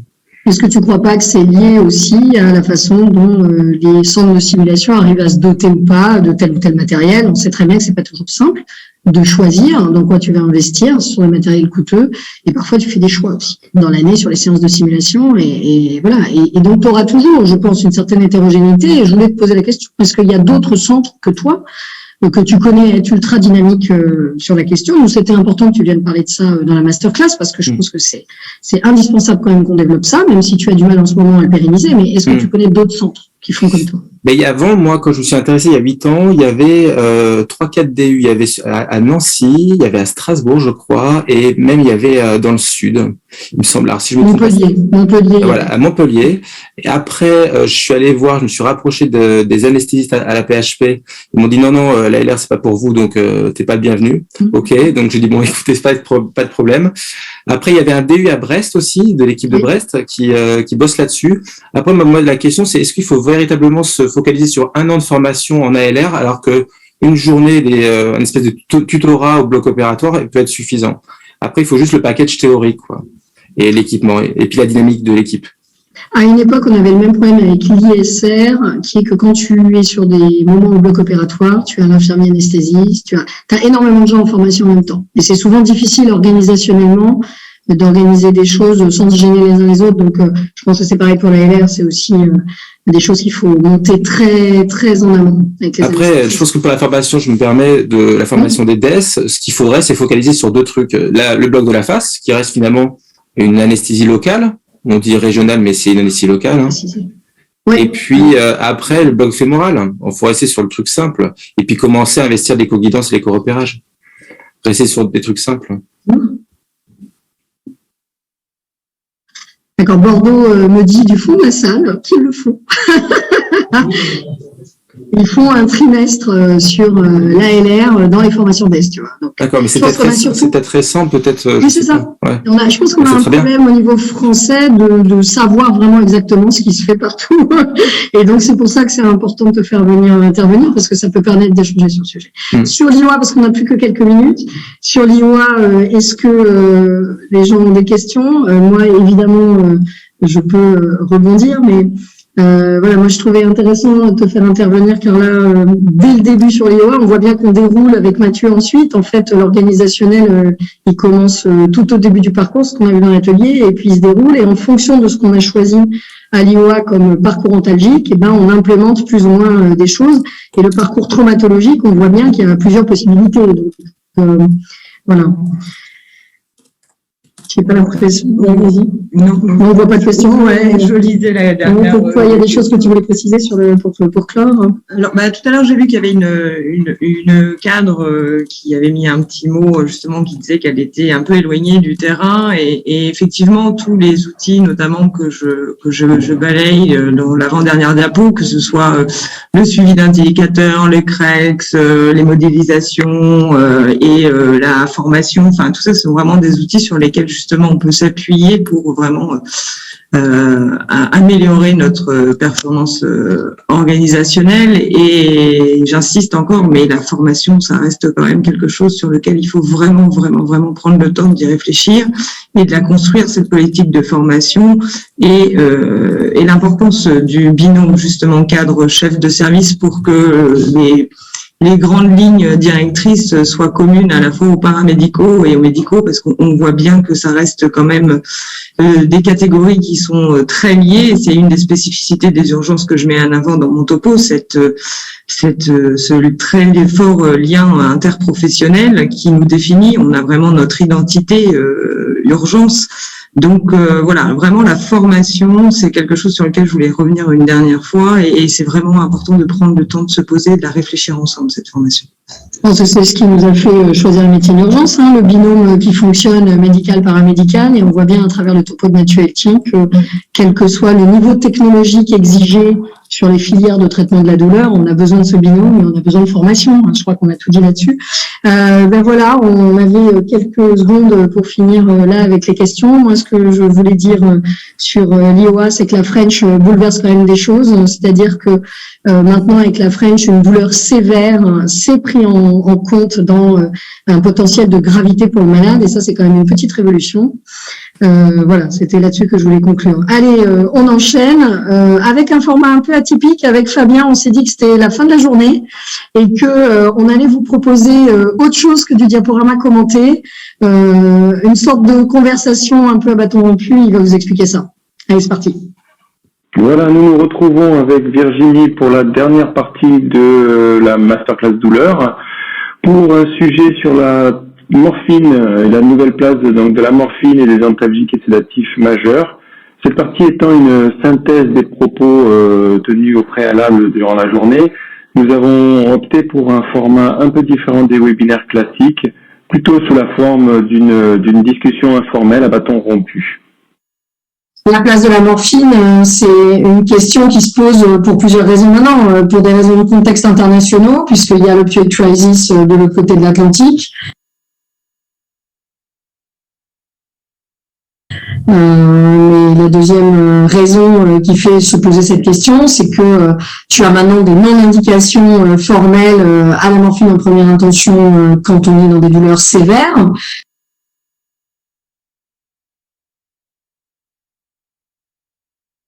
C'est aussi que dans certaines situations de sédation procédurale, on sait maintenant qu'on a beaucoup mieux, beaucoup plus ajustable, et que il faut même la dérecommander dans certaines situations périgestes. La place de la morphine, c'est une place d'analgésie, mais pas une place de sédation. Et donc, si la sédation est la question dominante pour la compliance du patient et pas la sédation-analgésie, elle a vraiment pas sa place. Et la place des autres antalgiques majeurs devient tout naturelle quand on pose ces questions-là. Et en co-traitement de la sédation, en tant qu'analgésique, c'est peut-être pas le meilleur non plus. C'est ces deux problématiques-là. En tout cas, oui, il me semble qu'en pré-sédation, c'est peut-être pas une bonne idée, alors qu'en post-sédation, oui, si le patient il est au réveil douloureux, il reste avec un fond douloureux malgré la réduction de sa fracture de sa luxation et de son plâtre, etc. Là, on peut tout à fait ensuite le traiter parce que le risque de dépression respiratoire, s'il est propofol, il s'éloigne très très vite puisque ça a une vie très courte. Donc on gère la douleur plutôt en après plutôt qu'avant. Mais encore faut-il quand même avoir pu faire la radio qui est un médico-légal d'urgence en toute réduction de façon humaine. Ce que tu disais, c'est il faut quand même un protocole d'analgésie pour faire des radios correctes et que ce soit tolérable pour le patient. Donc il y a il me semble qu'il y a un équilibre entre une bonne analgésie pour faire la radio assez rapidement et sans quand même mettre le patient dans une situation potentiellement à risque per sédation. Donc voilà, c'est un équilibre. Et c'est là aussi qu'intervient le choix de la molécule de sédation procédurale, parce que si on se dit qu'il aura un potentiel douloureux important en post-sédation, il va falloir peut-être plutôt utiliser de la kétamine qui est analgésique, alors que le propofol, c'est plutôt pour des gestes courts, et parce que n'étant pas analgésiant, il faudra gérer la douleur après la sédation.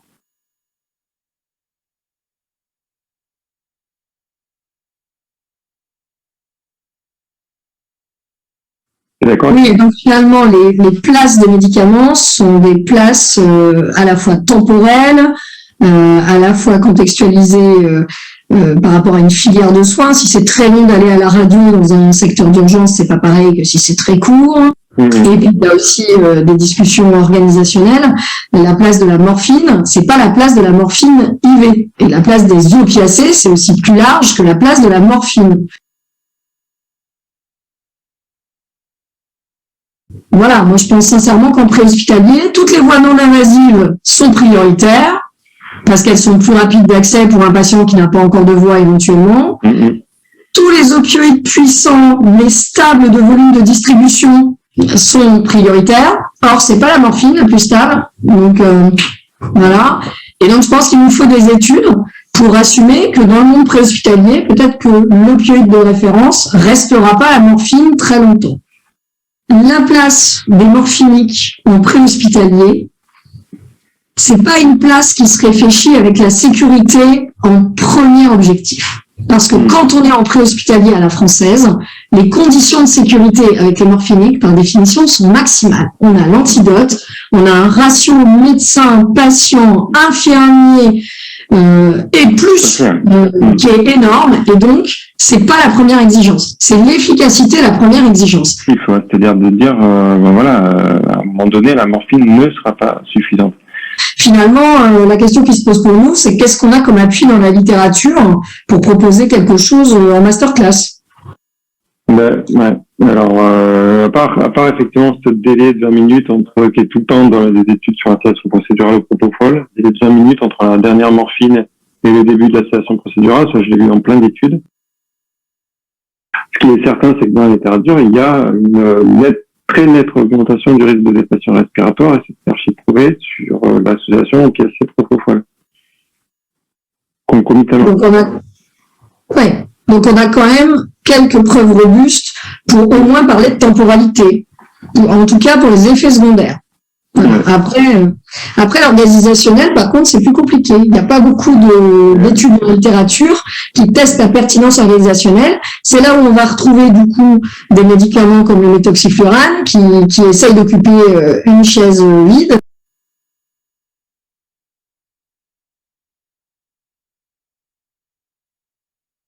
Que d'autres essayent d'occuper pour aboutir jusqu'à la filialisation des patients. Je comprends pourquoi aussi dans cette optique, j'ai pas mal développé la kétamine à dose analgésique. Oui. Avoir cette arrière-pensée de dépression respiratoire avec une dose de 0,2-0,3 mg kilo. Dès l'arrivée du patient, il est analgésié possiblement pas suffisamment par rapport à une titration bien faite morphinique, mais par contre, derrière, quand on enchaîne sur du déprimant, il n'y a aucun souci, quoi. L'effet cumulatif dangereux propofol morphine.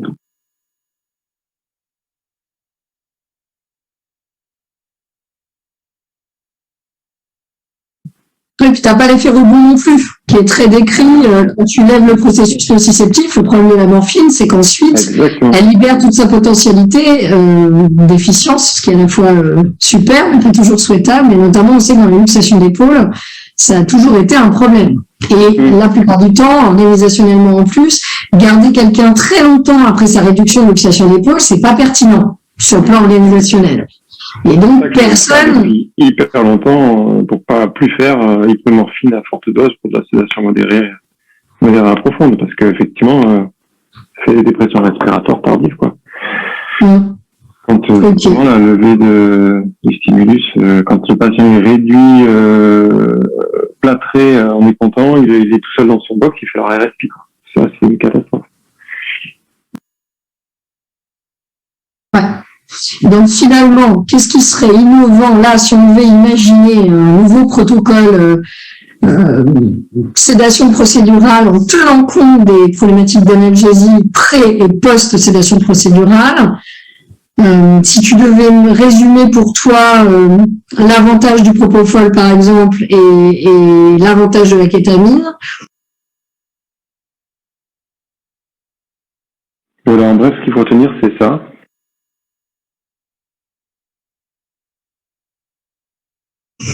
Moi, c'est clairement le potentiel de douleur anticipé après le geste de réduction qui indique la sédation procédurale.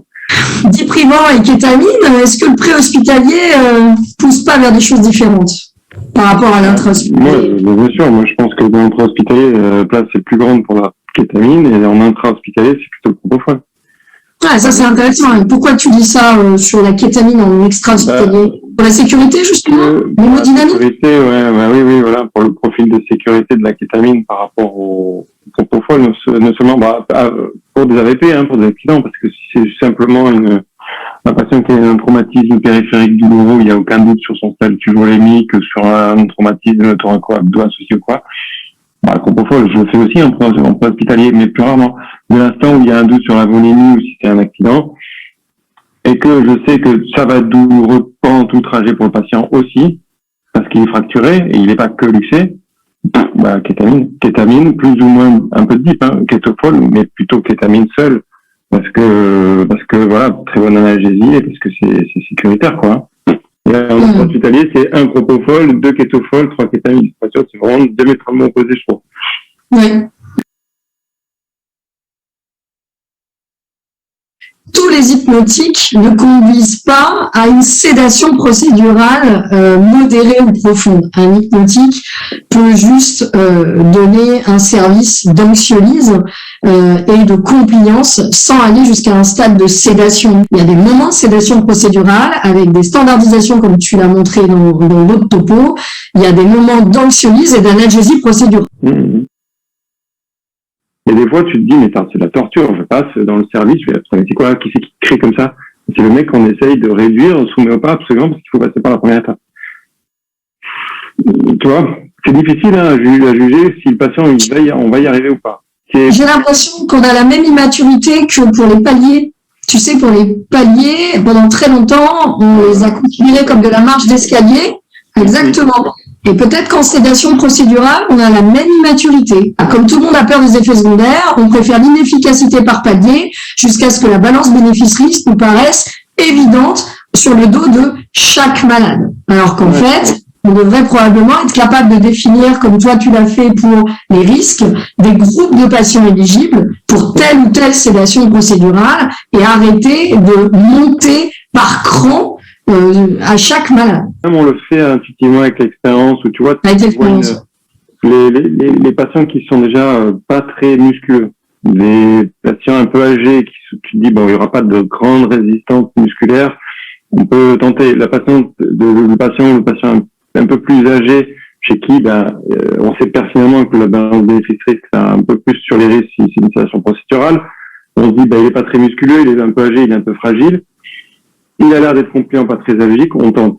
Et ça a du sens, je pense, quand même. On tente par, mais au pas. Et puis, si ça marche pas, là, on est un peu la main forcée à le faire, parce qu'on va le faire, et c'est parce que c'est humainement beaucoup plus faisable. Par contre, à diamétralement opposé, un patient jeune qui tolérera, mais sans problème, son temps de dip, et qui est costaud, qui a une bonne réserve cardio-respiratoire, qui va bien tolérer tout ça, on chante, on fait direct sédation procédurale et en 10 minutes, c'est terminé, c'est torché, quoi. Et tout le monde est content et il te remercie, le patient. En fait, on retrouve ce que tu dis souvent, qui est que le share decision avec le patient, elle compte aussi. Parce que finalement, il y a des patients qui vont demander de pas être acteurs de leur réduction, de pas être témoin. Endormez-moi, voilà. Mais oui, et ça compte aussi. C'est marrant, en innovation, on n'est pas encore allé jusqu'à cette innovation dans l'auto-évaluation et l'auto-décision vis-à-vis du pause.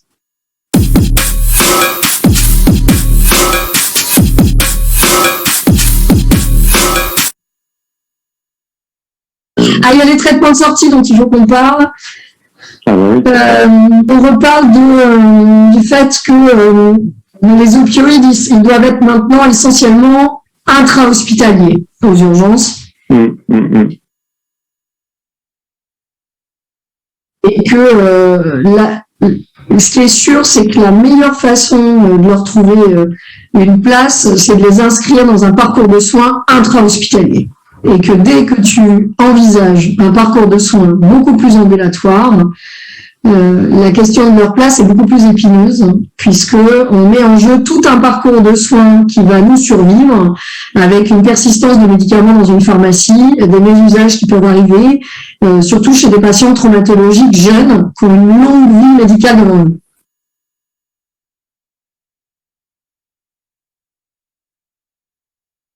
Voilà. Et ça a été. Ça arrive souvent de mettre sur l'ordonnance de sortie des opiacés, quoi. De moins en moins, avec l'expertise, de moins en moins. Mais est-ce que c'est le réflexe de tous? Jusqu'à ce que les premiers papiers sortent sur l'opioid crisis, est-ce que les gens rationalisaient leur prescription de sortie morphinique? Je suis pas sûre. C'est soit ils donnaient pas d'antalgiques, soit ils donnaient des antalgiques forts, peut-être. Mais après, il faut pas oublier qu'on a eu une réduction des opportunités de médicaments intermédiaires, je dirais, qui sont des médicaments. Et donc, forcément, le panel se rétrécit. Tu dois maintenant faire un choix très binaire.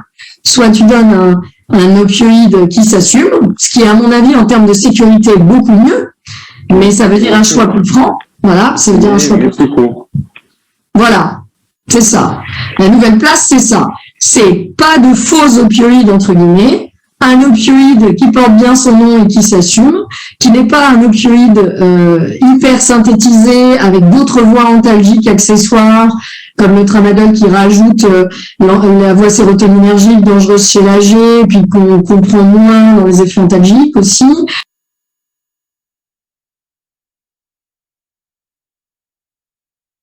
Et par contre, beaucoup plus court pour éviter les mésusages. Finalement, la nouvelle place en sortie, c'est ça. Et puis, il ne faut pas que ce soit des patients qui aient des co-risques, j'ai envie de dire, addictifs. Donc, tous les patients qui sont troubles du comportement alimentaire, qui ont déjà eu une pratique active de type cannabinoïde, des choses comme ça, finalement, sans faire un vrai score tel que l'Observatoire des médicaments antalgiques le propose, finalement, ces patients-là, ils sont moins candidats à des prescriptions opiacées. Voilà, c'est la nouvelle façon de réguler un peu les prescriptions de sortie opioïdes. Voilà, la tendance, c'est clairement, comme tu disais tout à l'heure, c'est le palier 3, puis le palier 2, puis le palier 1 sur la douleur aiguë, taper fort, ce que je dis tout le temps. On tape fort en aigu dans le service d'urgence ou à l'hôpital, pas de problème.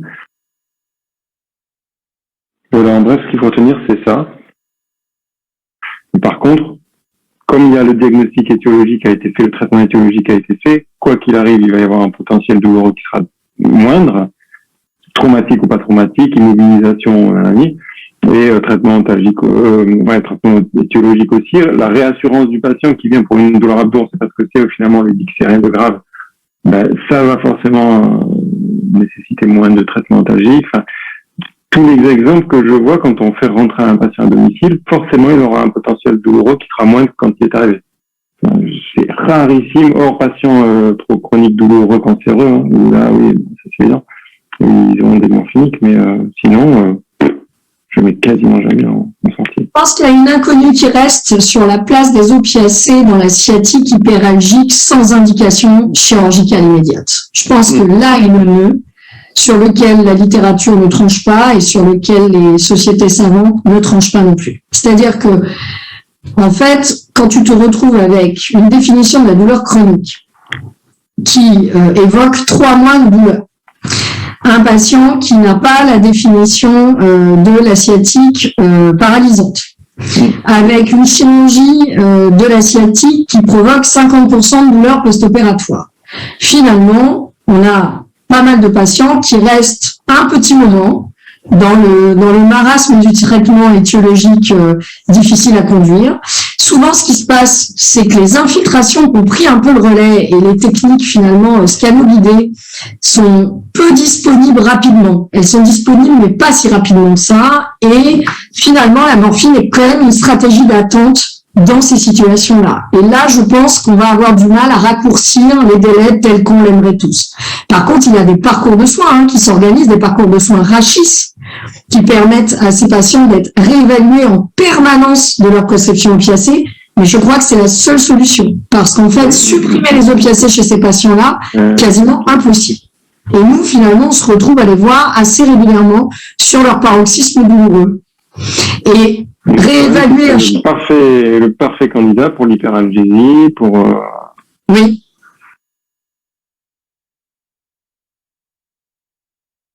Je crois que la solution, c'est le parcours de soins concerté, la multi-expertise sur ces patients-là, pour éviter justement ce que tu dis, des boucles d'escalade morphinique. Cela dit, l'hyperalgésie, ils n'arrivent pas non plus à montrer à quel point elle est favorisée aux urgences. Donc c'est pareil, on n'est pas aidé de ce côté-là dans la littérature.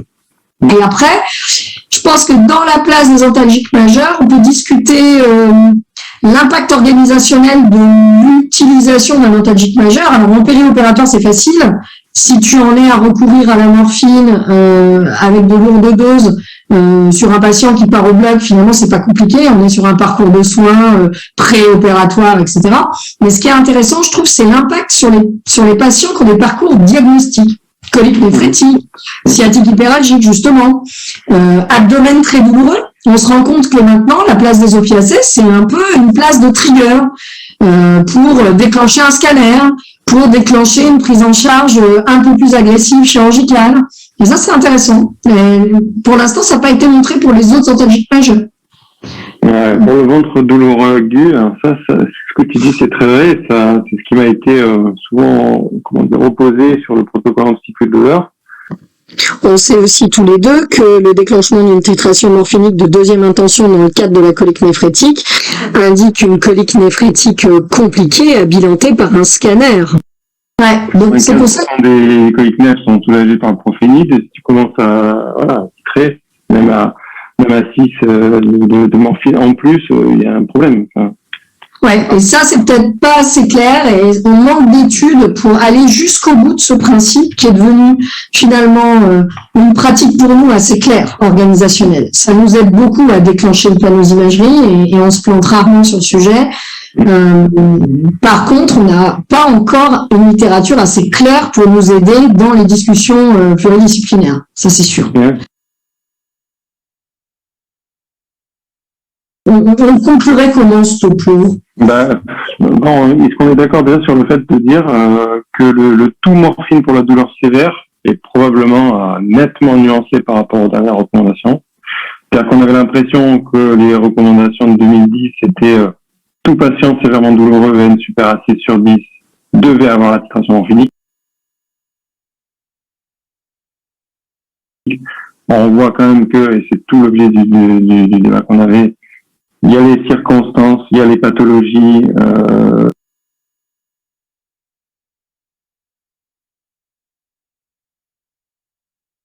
Voilà, en bref, ce qu'il faut retenir, c'est ça. Il y a les circonstances organisationnelles du pro-hospitalier et de l'organisation d'une sédation procédurale qui semble inéluctable, qui nous fait plutôt préférer de pas tenter une titration morphinique, mais plutôt de s'organiser rapidement pour une sédation procédurale dans de bonnes conditions, pour diminuer le stimulus nociceptif et ensuite gérer uniquement la douleur en post-sédation. parce que de passer par l'étape obligatoire de morphine à forte dose parce que le patient est très allergique, c'est des fois pas justifié sur le plan médical par la pathologie suspectée, et c'est pas justifié non plus par le fait que ça peut potentiellement exposer le patient à des risques augmentés artificiellement de dépression respiratoire et de séjour aux urgences rallongés, parce que la demi-vie-de-morphine est très élevée par rapport à d'autres molécules telles que le propofol qui sont ultra courtes. Et voilà. Qu'est-ce que tu veux dire autre chose? Non, ça me paraît très bien. On voit bien que cette place de la morphine, elle doit être redéfinie par de nouvelles recommandations. Ouais. C'est ça qu'il faut qu'on fasse, bien sûr. Et qu'elle fait intervenir tout un tas de réflexions liées au parcours de soins, et c'est la grande nouveauté sur le raisonnement autour du médicament. Le médicament, c'est un outil dans un parcours thérapeutique. La titration morphinique intraveineuse, c'est incontournable, mais ça s'accompagne d'une certaine rigidité d'application.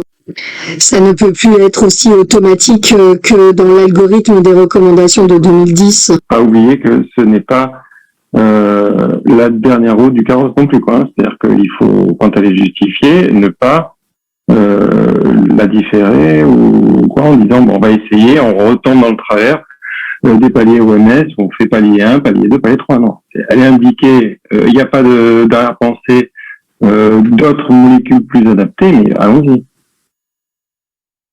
Voilà, en bref, ce qu'il faut retenir, c'est ça.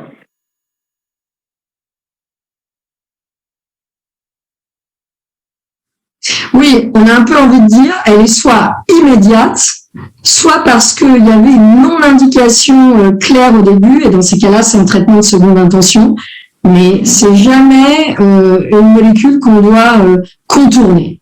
Voilà, moi c'est ça que je dis, c'est pas de contournement, c'est sûr.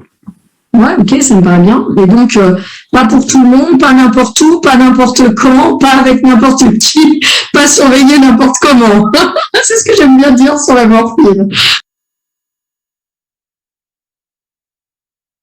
Voilà, donc maintenant à vous et on va répondre aux questions. Voilà, on est de retour. On a dit chute autour de nous parce que tout le monde commence à être dissipé. Vous avez dû voir ça. Bon, alors, on a des questions. Donc, vous avez vu, on avait choisi un format un petit peu plus interactif entre Fabien et moi, parce qu'on partage des visions sur la morphine et qui sont un peu éclatées dans nos différents topos. On trouvait que c'était sympa d'avoir un topo de synthèse d'un peu la journée complète. Et donc, les premières questions, je sais pas, on commence par quoi? Tu veux parler de l'hypnovel? Alors, oui, déjà, je voulais m'excuser sur la forme. Je n'étais ni sous morphinique ni sous hypnovel lorsqu'on enregistrait cette vidéo. J'avais peu dormi, j'étais de garde, donc je m'en excuse.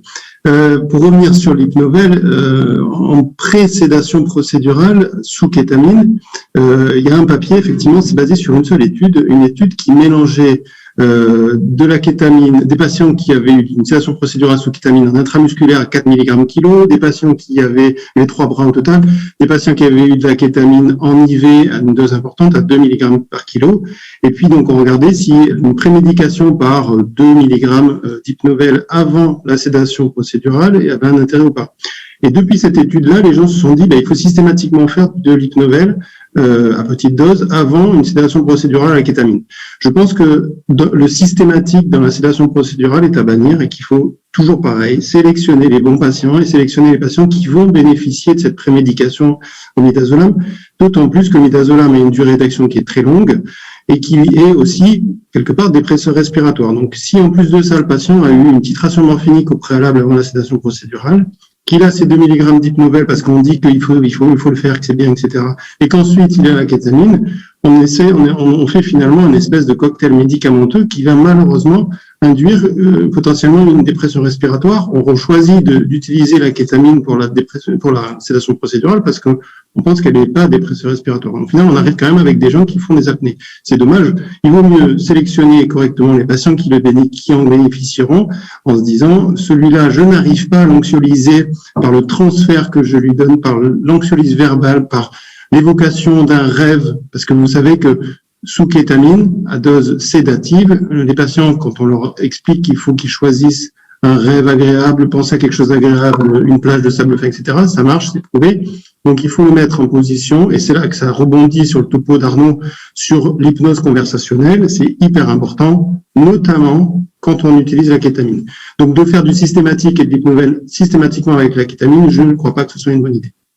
Une question sur la surveillance de l'administration de kétamine. Je pense que tu vas répondre en reparlant du continuum entre la douleur et la sédation. Il faut faire attention à quel est le but de l'utilisation de la kétamine. On en parle dans le topo, parce que le topo, c'était la nouvelle place des morphiniques et des opiacés et des nouveaux antalgiques majeurs, qui sont tantôt antalgiques, tantôt sédatifs. Vous avez vu, c'est pas ça.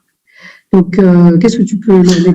La surveillance lors de l'administration de la kétamine va dépendre, comme tu dis, de la posologie qu'on va utiliser. Parce que ce qui est très particulier et ce qui est passionnant avec cette molécule, c'est qu'en fonction de la posologie qu'on utilise, on va pas avoir les mêmes effets. À petite dose, 0,2-0,3 mg par kilo, on aura une kétamine qui sera plutôt analgésiante et plutôt bien tolérée sur le plan psychodysleptique, avec quand même quelques vertiges, quelques effets indésirables, mais qui seront mineurs, qui ne seront pas graves, qu'il faut prévenir. Il faut prévenir le patient qu'il peut y avoir ce genre d'effet. Et puis quand on monte dans les doses, à des doses qui sont normalement préconisées comme 1 mg par kilo, la sédation dissociative sous kétamine arrive.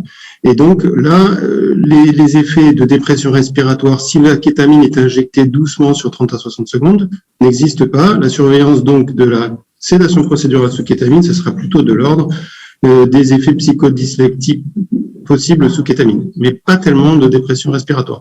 Et encore une fois, et c'est tout l'objet du topo de ce matin, la standardisation de la sédation procédurale, c'est quelque chose d'important et que je pense qu'il faut standardiser et la préparation du patient et l'anticipation des éventuels effets indésirables. Peu importe la molécule. Ce que j'ai dit ce matin, c'est si on arrive à standardiser correctement, à protocoliser la sédation procédurale, c'est peu importe la molécule qu'on utilise, il faut toujours faire la même chose, déjà pour s'entraîner, pour le training, pour faire toujours bien les choses. Et pour, si jamais il y a une erreur de posologie qu'on pose qu'on pousse 2 fois ou 3 fois la posologie, alors que ça ne doit pas être aussi élevé comme posologie, on a déjà anticipé les choses, on a préparé le patient, etc. Donc, voilà. Tu as autre chose à rajouter? Qu'on t'embête sur la poso. Est-ce que tu peux juste rappeler très brièvement, parce qu'il nous reste 1 minute? C'est vrai que dans la recommandation de 2010 pour l'utilisation de la kétamine à dose sédative, les RFE de 2010 étaient quand même relativement précautionneuses, entre guillemets, et insistaient sur le fait qu'il fallait titrer la kétamine en commençant avec des doses de 0,5 à 1 mg par kilo. Alors, au niveau bibliographique, il y a peu de données qui disent et qui prouvent qu'effectivement une titration intraveineuse à la kétamine doit être absolument faite. Les recommandations nord-américaines sont claires, c'est il faut l'injecter très lentement à une posologie qui est de l'ordre d'1 mg par kilo, et chez l'enfant, c'est même un peu plus. Et c'est marqué d'ailleurs dans leurs recommandations qui datent de 2004, qui ont été réactualisées en 2013 ou 2014, je ne sais plus, il faut vérifier. Ils disent clairement noir sur blanc que l'intérêt de la titration de la kétamine à but de sédation dissociative, sédation procédurale, ce n'est que pour que la sédation perdure dans le temps pour des gestes longs. C'est tout. C'est très particulier, la kétamine, et c'est diamétralement opposé au propofol. Le propofol, par contre, c'est totalement attitré. Il faut absolument titrer le propofol. Mais la kétamine, c'est un peu différent, à mon sens. Le kétofol, Fabien en a parlé pendant notre conversation. Voilà, effectivement, les posos que donne Olivier Denis à tout le monde ne sont pas fausses, mais en fait, le problème du kétofol, c'est qu'il y a quand même peu d'études et qu'on sait que c'est toujours compliqué de faire un cocktail au lieu de séparer les 2 molécules et de les titrer telles qu'on en a vraiment envie, avec une dynamique où on sépare les besoins d'analgésie, qui soient pré-sédation ou post-sédation, et les besoins de sédation. On le redit, c'est ça la question qu'il faut se poser. Mais on n'a pas de réponse miracle, hein. Tout ça, ce sont des choses à encore affiner. En tout cas, ce qui est vrai, c'est qu'il ne faut pas mélanger la kétamine et le propofol dans la même seringue. Ça, au niveau pharmacologique, pharmacocinétique, ce n'est pas une bonne idée parce que la kétamine a une demi-vie d'action qui est beaucoup plus longue que le propofol. Et quand on utilise le kétofol, la posologie effectivement habituelle, c'est d'abord commencer par 0,5 mg par kilo de kétamine et ensuite injecter le propofol avec un premier bolus à 0,5 mg par kilo pour l'instant, on ne peut pas l'affirmer scientifiquement parce qu'il n'y a pas d'études sur le sujet, mais est-ce que la meilleure façon d'utiliser le kétofol, ce serait de faire donc cette première dose de kétamine, puis ensuite de titrer et de n'utiliser que du propofol titré ensuite? Personnellement, c'est ce que je fais, je pense que c'est une bonne idée, mais il n'y a pas d'argument, de preuve dans la littérature pour le moment pour dire que c'est effectivement comme ça qu'il faut faire. En tout cas, il ne faut surtout pas l'utiliser dans la même seringue, utiliser les deux molécules dans la même seringue. On va juste redire un mot de morphine avant de clore, parce qu'il y a quand même 3-4 questions. On est légèrement en retard, donc je vais faire très vite. Quel est le meilleur morphinique Péros? C'est ce qu'on nous a demandé à l'accueil. Je crois qu'il n'y a pas d'études comparatives entre les morphiniques Péros, donc on ne peut pas vous recommander un plus que l'autre. Je vais redire un truc simple, on utilise bien ce qu'on sait bien utiliser aussi. Donc, si vous référencez habituellement l'actiskénon dans votre service, que vous en avez une bonne pratique, que vous voulez l'implémenter à l'accueil parce que vous connaissez bien cette molécule, il n'y a pas de rationnel pour dire qu'il faudrait plutôt faire de l'oxynorme. Et dans l'autre sens, si l'oxynorme pour vous, c'est pas sujet à erreur, parce qu'il faut pas oublier que les posologies sont divisées par 2 par rapport à un actiskénon, parce que c'est plus costaud. Si vous n'avez pas de problème pour mélanger ces deux molécules, entre guillemets, dans vos référencements de service, vous pouvez choisir plutôt l'oxynorme. Voilà. En tout cas, il n'y a rien qui permet de recommander. Par contre, dans la littérature, les études anglo-saxonnes, c'est oxynorme qu'elles testent. L'actiskénon n'est pas testé parce que c'est plus européen. Donc voilà, c'est ce qu'on voulait vous dire. J'ai vu des questions sur la sortie et les opiacés modérés. On pourrait en parler pendant des heures. Je crois que ce que vous avez compris, c'est qu'on n'est tous pas très fans des faux opiacés, clairement. L'opiacé faible, c'est quelque chose dont on doit sortir d'une façon ou d'une autre. On manque encore un peu de littérature pour le faire proprement, mais il va falloir en sortir parce que c'est une fausse façon de prescrire. Soit le malade, il avait encore besoin d'opiacé, il faut même se demander s'il sort. Soit le malade, il n'a pas besoin d'opiacé et le mettre dans une boucle d'opiacé modéré, c'est pas lui rendre service. On sait qu'avec le tramadol, on va avoir des mésusages comme n'importe quel opiacé faible jusqu'à présent. On sait que chez l'enfant, la codéine, il n'y a pas de bon répondeur. On a parlé des enzymes toute la journée, donc je reviens pas dessus, si vous voulez bien. Voilà, et ben en tout cas, on vous remercie. Je vais inviter Michel à revenir pour le discours de clôture. Merci Fabien d'avoir répondu aux questions. Eh oui, Michel, ça y est, le contrat est rempli. La masterclass se termine. On voulait vous dire qu'on était extrêmement heureux de votre participation parce qu'on a suivi les indicateurs, vous étiez nombreux. Il y a eu plein de questions, vous avez bien challengé, je pense qu'on est très heureux de ça. Ouais, on est heureux, t'es d'accord? Je suis content. On m'a demandé de vous réaffirmer quelque chose, je pense que c'est important. On a vu à travers les questions que la difficulté, ça va être probablement le continuum entre nos pratiques et celles de Laval. Il y a une époque, on mettait pas de morphine dans la douleur abdominale parce qu'on avait peur que le chirurgien nous engueule parce qu'il pouvait plus palper la défonce. On a compris au bout de 10 ans de littérature qu'on pouvait plus ne pas titrer en morphine des douleurs abdominales extrêmement sévères. Ça n'avait pas de sens. Que c'est pas pour autant que le malade avait un diagnostic mal fait, qu'au contraire, ça aidait. Je crois qu'on va être un peu dans les mêmes problématiques avec le continuum périopératoire que vous avez soulevé. Et je pense qu'il faut faire confiance aussi à nos anesthésistes. Sinon, on est droit dans nos bottes, qu'on utilise la littérature, que nos protocoles sont bien faits, qu'on n'est pas excluant. Je pense qu'il n'y aura pas de problème. Il y a aussi une façon de se positionner. Voilà, je pense que toi, qui es ancien anesthésiste, tu ne vas pas me contredire sur ce coup-là. Pas devant tout le monde. Pas devant tout le monde, je suis d'accord. De toute façon, au privé, on en fera une discussion filmée pour la prochaine masterclass. Non, d'autant qu'il y a une littérature qui est riche maintenant sur les douleurs sévères sans opioïdes en médecine d'urgence. Ouais, d'accord. Oui, il y a tous ces éléments-là qui vont rentrer en ligne de compte dans nos façons de procéder maintenant. On n'en est qu'au début, on a une prochaine masterclass d'innovation à faire, ouais. Bien sûr. Et de nouvelles recos aussi, peut-être. Ouais, ok. On m'a aussi demandé, de façon plus organisationnelle, de vous rappeler qu'il y a une prochaine masterclass le mardi 21 mars 2023 pour moi.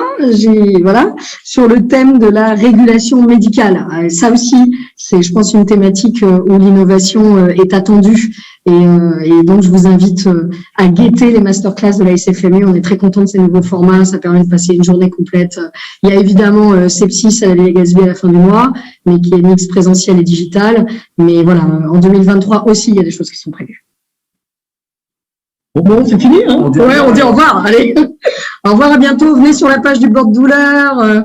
Faites des protocoles antidouleurs. Voilà. À bientôt.